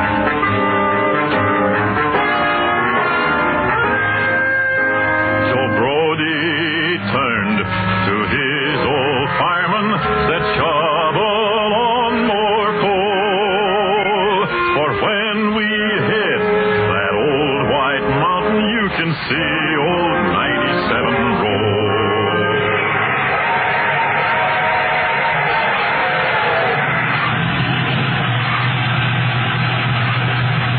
Shovel it in, boys. Shovel it in. We got time to make up on this one. You sure gobbled that coal, Mr. Brody. We picked up 10 minutes, Tom. We can't get there too soon to suit me. The party you were telling me about? My mammy and Pappy's 15th wedding day.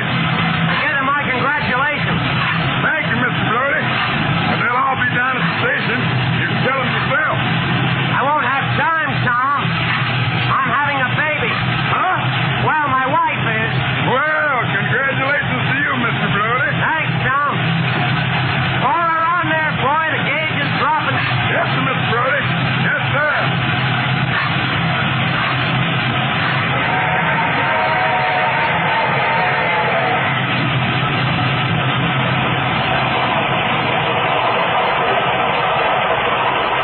Clint! Yeah. This train ain't going very fast. She's climbing, honey boy. Wait till we get over the mountain, you'll see her go. I don't like it. I don't think we ought to hop this train. You don't like it? Just step off anytime you like to, honey boy. Clint? Shut up! Get off or shut up!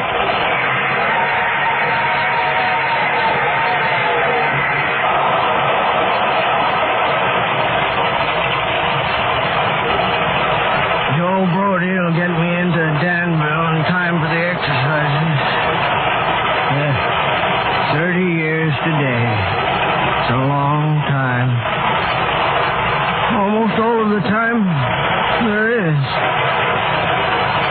And after the night, when the gentlemen say the kind things and smile and shake my hand, why, tomorrow there'll be no train to climb aboard. Tomorrow there'll be nothing but the slippers and the pipe and the fire. Not as a reward after a day's run, but for what's left of my life. Sleep late every morning. Go fishing every day. Who wants pleasure all the time? Never to ride old 97 again. Never to have a job to do. Never to be needed. They call it retirement. I think it's death. I wish we'd never get to Danville.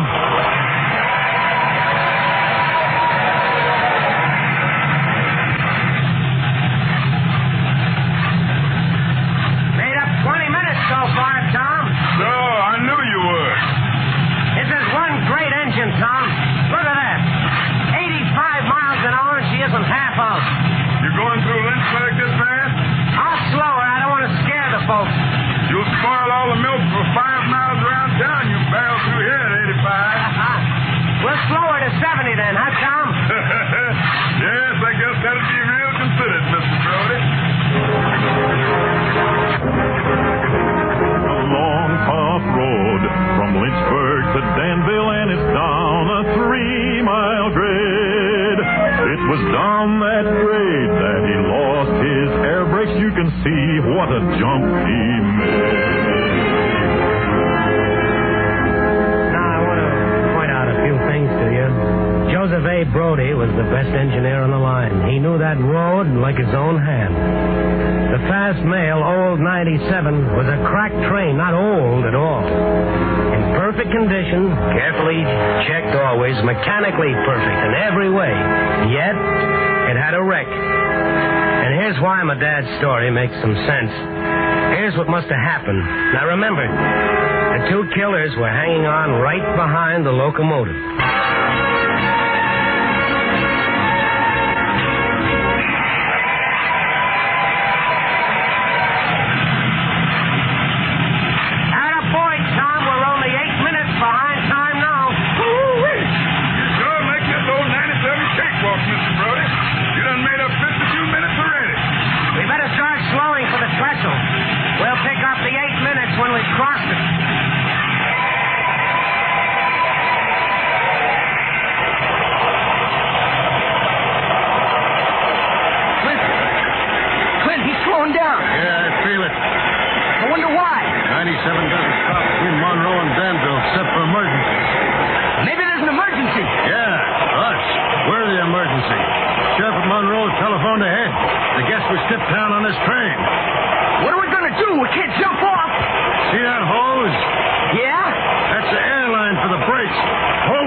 From Lynchburg, just like we're doing.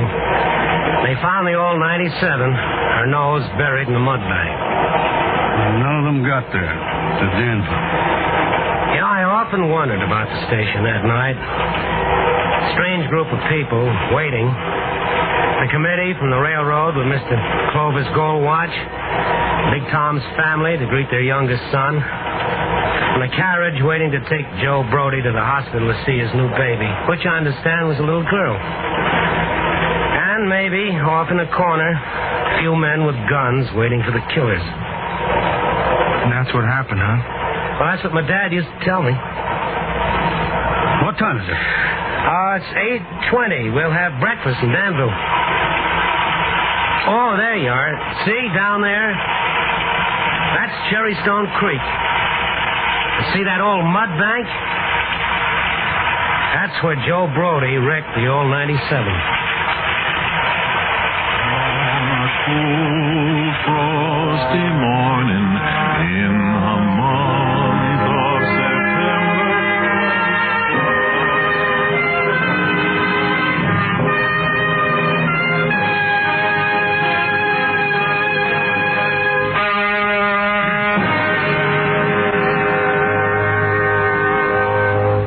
Suspense. Presented by Autolite. Tonight's star, Mr. Frank Lovejoy. This is Harlow Wilcox speaking for Autolite, world's largest independent manufacturer of automotive electrical equipment. Autolite is proud to serve the greatest names in the industry. And during these early months of 52, the Autolite family joins in saluting the leading car manufacturers who install Autolite products as original equipment. Our Autolite family is made up of the nearly 30,000 men and women in 28 great Autolite plants from coast to coast and in still other Autolite plants in many foreign countries. It also includes more than 18,000 people who have invested a portion of their savings in Autolite, as well as 96,000 Autolite distributors and dealers in the United States and thousands more in Canada and throughout the world. Our Autolite family will salute Nash Motors on the next Autolite Suspense television program. If you live in a television area, check the day and time of Suspense on television so that you'll be sure to see this program. And remember, be with us next week for another thrilling Autolite Suspense program on radio.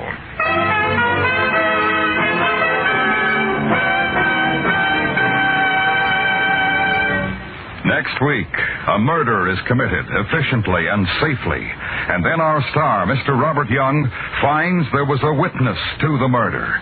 The problem, who was the witness? The story is called Backfire, and it will be presented next week on Suspense. Autolite and its 96,000 dealers bring you Mr. Frank Lovejoy in tonight's presentation of Suspense.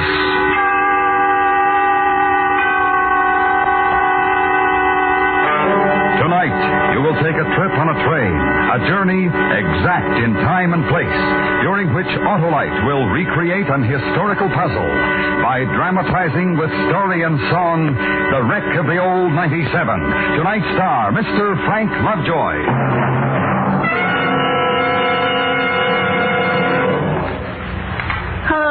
Hello, Harlow. Hi, Mr. McSorley. Hey, you'd better be starting for the St. Patrick's Day parade. I can't get started, Harlow.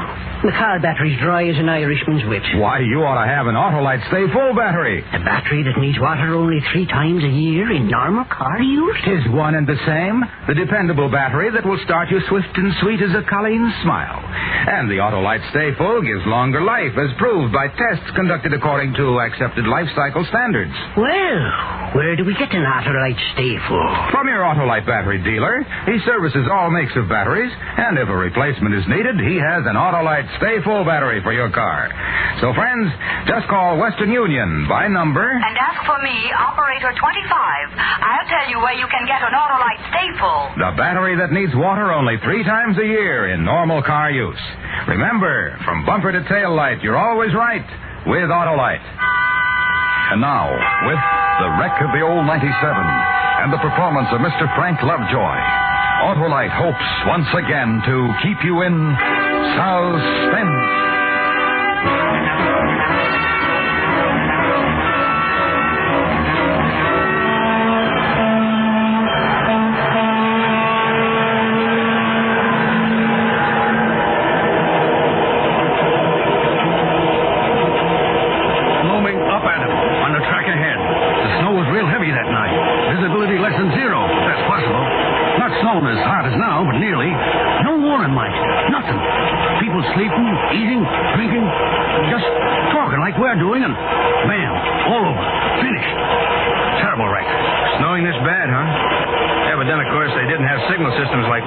Safety measures like we have.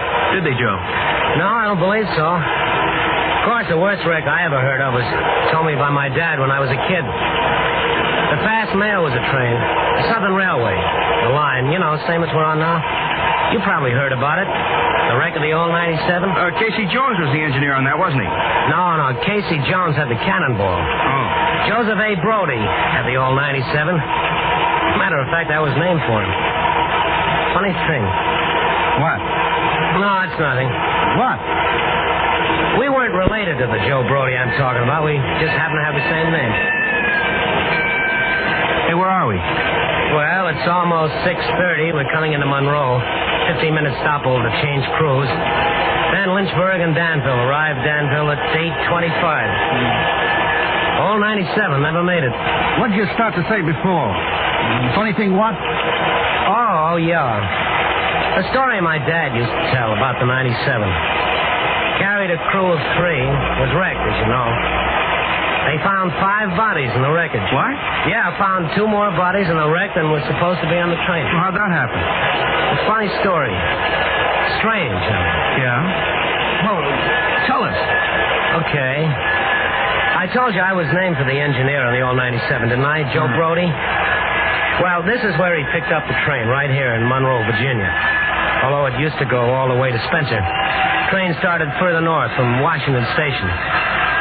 The day I'm talking about was a Sunday, September 27th, 1903. And here's what happened. On a cold, frosty morning in the month of September, when the clouds were hanging low, 97 pulled out from the Washington Station like an arrow shot from a bow.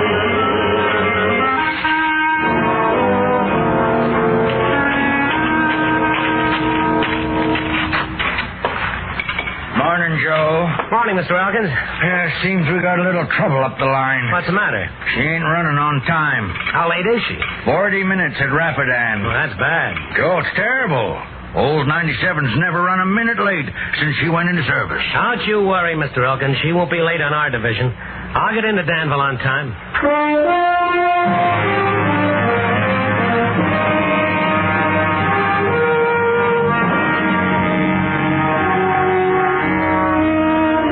The kind of man he was, the Joe Brody I was named for. He was a proud man and the best engineer on the line, and he loved old 97.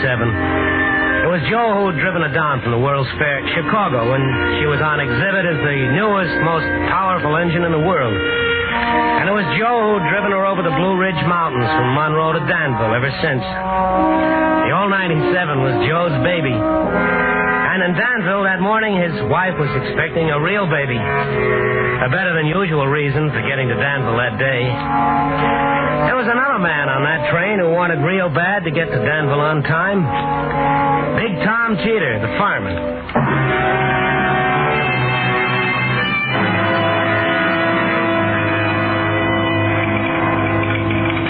Morning, Mr. Brody. Morning, Mr. Elkins. Morning, Tom. Morning, Tom. I hear she's late. 40 minutes at Rapidan.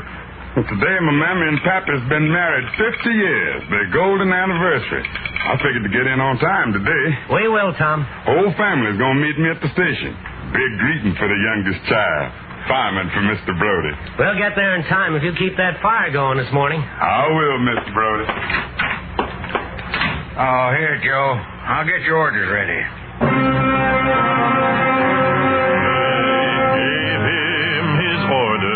At Monroe, Virginia, saying, Joe, you're way behind time. This is not 38, but it's old 97. You must put her in Danville on time. So there they were, the engineer and the fireman, each one with a special reason for wanting to get to Danville on time. And there was the third member of the crew, old Mr. Clovis, the clerk in the mail car. He had his reason, too. Oh, morning, Mr. Clovis. Morning, Mr. Elkins. Morning, Joe. Morning, Mr. Clovis. How's she running? Late. Late, huh? Too bad. She had to be late, especially today, Mr. Clovis. Oh, say, I'd forgotten. You were retiring today, aren't you, sir? Yes, this is my last run. Well, I'll try to make up the time for you, Mr. Clovis.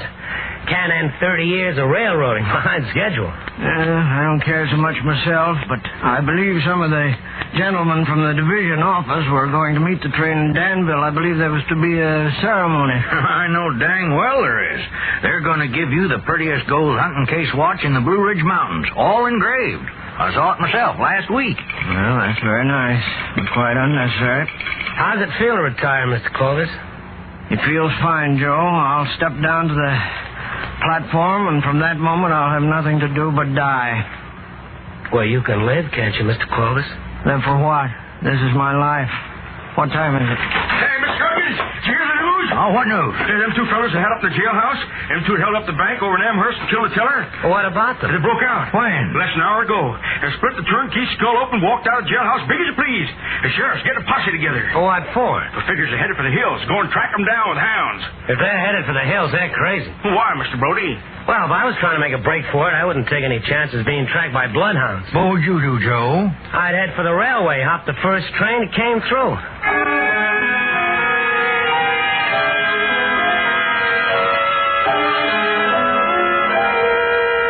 Now, across the tracks from the station agent's office and right near the water tower was a tool shack. And at that very moment we were talking about, these two killers were hiding there. Or at least that's the way I was told the story.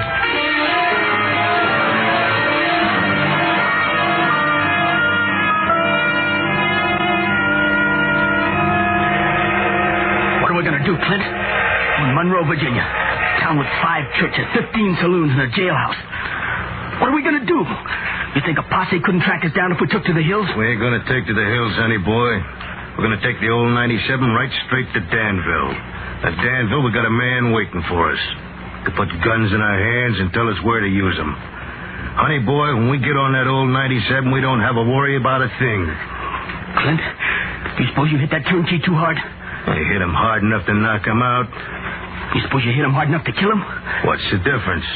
We killed a man yesterday. We might as well kill another one today. We didn't kill that teller, Clint. You did. Listen, honey boy. Makes no difference who pulled the trigger. Understand me? No difference. Sure, Clint, sure. Here she comes. Come on, let's get out of here and wait for her. They'll see us, Clint. Nobody's gonna see us. They're all watching the train.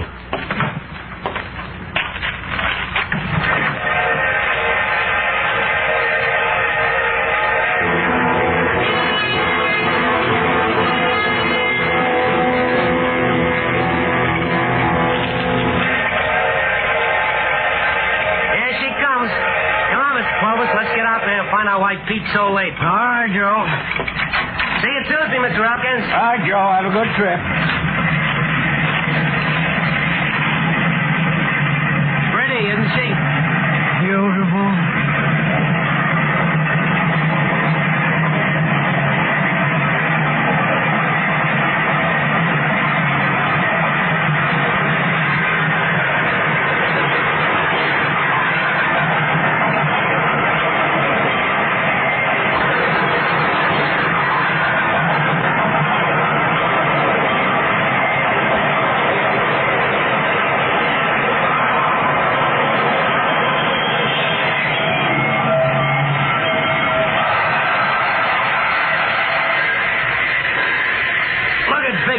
He's in more in a hurry than I am, if that's possible. To get to Danville and be presented with a gold watch. What? Here comes Pete. Wait, hey, Pete. Hi, Joe. Mr. Clovis? Hello, Pete. What's the delay? Washout south of Rapidan. A section gang made up completely of numbskulls. Wouldn't let you through? No. Section boss was afraid the ballast wouldn't hold. Why, he'd had 6 hours to repair the track before we come along. Dang fool. They come that way sometimes. Sorry to hand her over to you like this, Joe. Don't see how you can make up the time. I'll do my best, Pete, and still keep her on the rails. Joe! Hey, Joe! Yeah, Mr. Hopkins? Message for you from the station master at Danville. Yeah. Excuse me, Pete. What's it say, Mr. Hopkins? It says, Tell Joe Brody he'd better get 97 into Danville ahead of schedule if he wants to be here to meet the stork who is coming in on time. Dr. Glendenning is on his way out to Mrs. Brody now. Well, congratulations, Joe. It's happening, and I'm not there. I promised Lila no matter what, I'd be there. Well, you can't help it, Joe. Well, anyway, sometimes these things take more time than you'd think.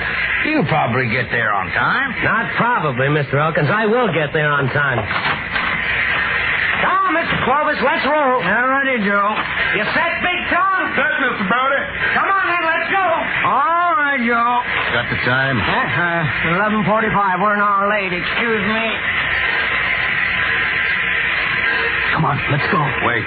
Let it get started. No one's paying attention to us.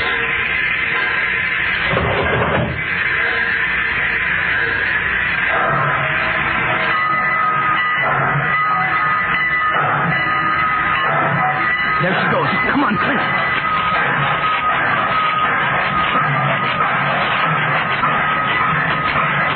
Come on.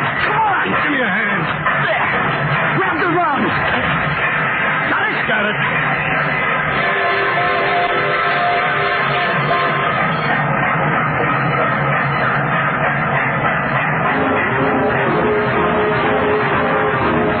Brody looked round and he said to his fireman, just shovel in a little more coal. And when we cross that wide oak mountain, you can watch old 97 roll.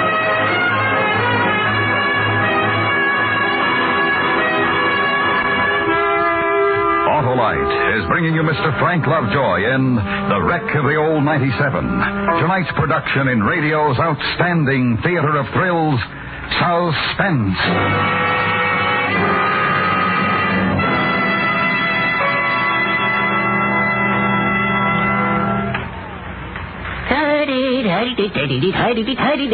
Ah, you've changed your tune, eh, Mr. McSorley? Ah, 'tis the Autolite stay-full battery that did it, Harlow. Now I just drop me foot lightly on the starter, and... Well, that's an Autolite Stay Full start, all right, Mr. McSorley. And you know, the Autolite Stay Full battery is protected by fiberglass retaining mats to reduce shedding and flaking and give longer life, as proved by tests conducted according to accepted life cycle standards. And the Autolite Stay Full needs water only 3 times a year in normal car use. So, friends, visit your Autolite battery dealer, the man who services all makes of batteries. To quickly learn his location, just call Western Union by number... And ask for me, Operator 25. I'll gladly tell you where you can get an Autolite Stay Full, the battery that needs water only 3 times a year in normal car use. And remember, from bumper to tail light, you're always right with Autolite. And now, Autolite brings back to our Hollywood soundstage Mr. Frank Lovejoy in Elliot Lewis's production of The Wreck of the Old 97. A tale well calculated to keep you in suspense. They gave him his orders at Monroe, Virginia, saying, Joe, you're way behind time. This is not 38, but old 97, you must put her in Danville on time. Well, there they were. 5 men on old 97 when she pulled out of Monroe. The engineer and the fireman and the mail car clerk who were supposed to be there, and the 2 escaped killers who didn't appear on the manifest, and each and every one of them with an urgent need to make up that lost time. Pour on the coal, Big Tom. Pour her on. I'm shoveling as fast as I can, Mr. Brody. Give me all you got until we cross White Oak Mountain. And you can stand back and watch 97 roll. I'm giving it to you, Mr. Brody.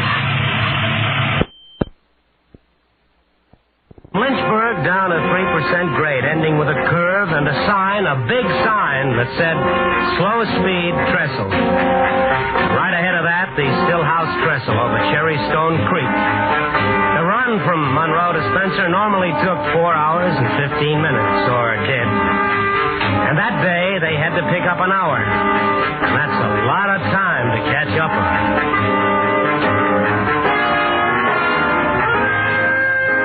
Joe Brody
anytime you like to, honey boy. Clint? Shut up. Get off or shut up.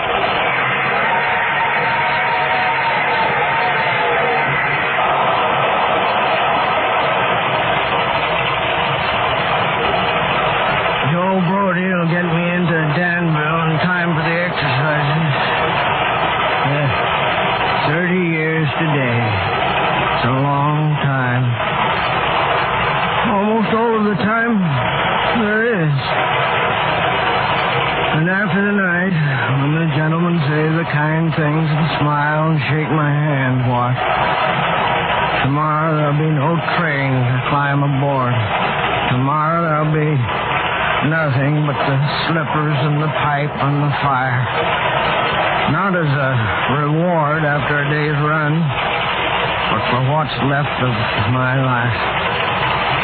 Sleep late every morning. Go fishing every day. Who wants pleasure all the time? Never to ride old 97 again. Never to have a job to do. Never to be needed. They call it retirement. I think it's death. I wish we'd never get to Danville.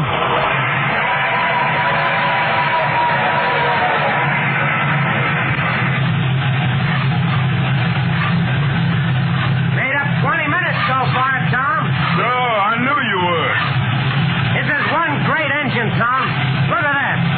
85 miles an hour and she isn't half out. You going through Lynchburg this fast? I'll slow her. I don't want to scare the folks. You'll spoil all the milk for 5 miles around town. You barrel through here at 85. We'll slow her to 70 then, huh, Tom? Yes, I guess that'll be real considered, Mr. Brody. A long, tough road from Lynchburg to Danville, and it's down a 3-mile grade. It was down that grade that he lost his air brakes. You can see what a jump he made. Now, I want to point out a few things to you. Joseph A. Brody was the best engineer on the line. He knew that road like his own hand. The fast mail, old 97, was a cracked train, not old at all. In perfect condition, carefully checked always, mechanically perfect in every way. Yet, it had a wreck. And here's why my dad's story makes some sense. Here's what must have happened. Now remember, the two killers were hanging on right behind the locomotive.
Almighty! Look, all the way back, and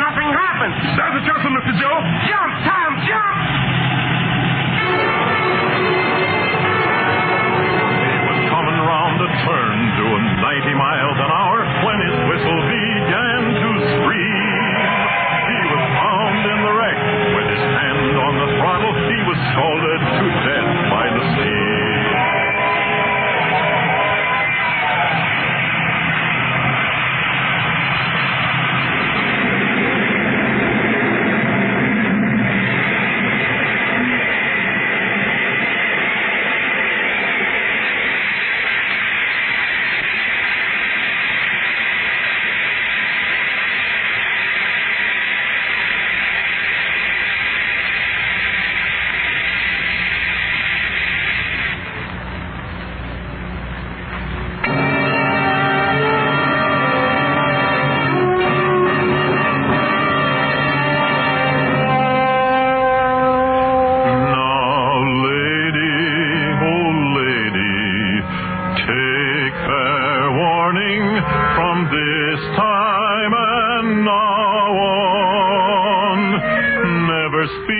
Harsh words to your true and loving husband.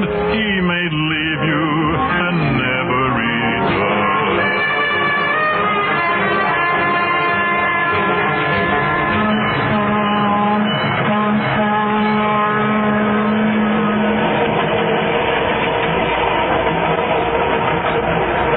Now, the wrecking crew got there that night, came down from Lynchburg, just like we're doing.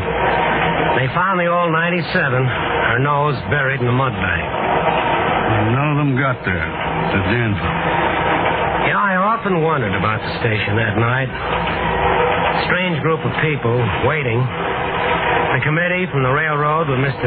Clovis Goldwatch, Big Tom's family to greet their youngest son, and a carriage waiting to take Joe Brody to the hospital to see his new baby, which I understand was a little girl.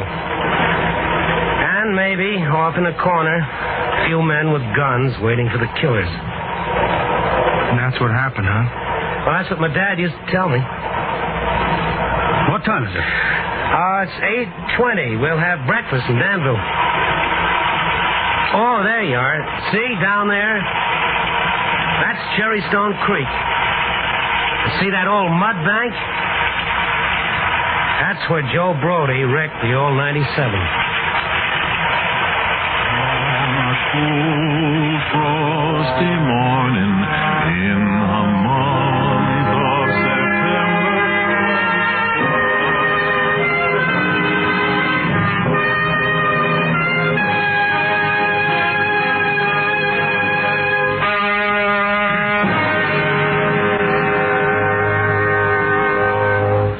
Suspense. Presented by Autolite. Tonight's star, Mr. Frank Lovejoy. This is Harlow Wilcox speaking for Autolite, world's largest independent manufacturer of automotive electrical equipment. Autolite is proud to serve the greatest names in the industry. And during these early months of 52, the Autolite family joins in saluting the leading car manufacturers who install Autolite products as original equipment. Our Autolite family is made up of the nearly 30,000 men and women in 28 great Autolite plants from coast to coast and in still other Autolite plants in many foreign countries.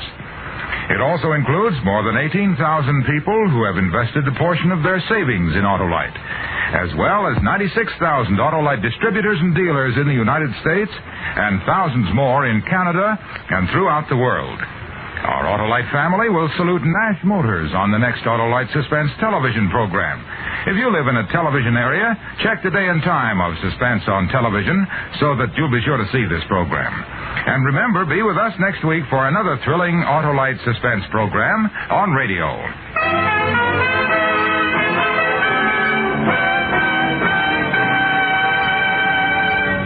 Next week, a murder is committed efficiently and safely. And then our star, Mr. Robert Young, finds there was a witness to the murder. The problem, who was the witness? The story is called Backfire, and it will be presented next week on Suspense.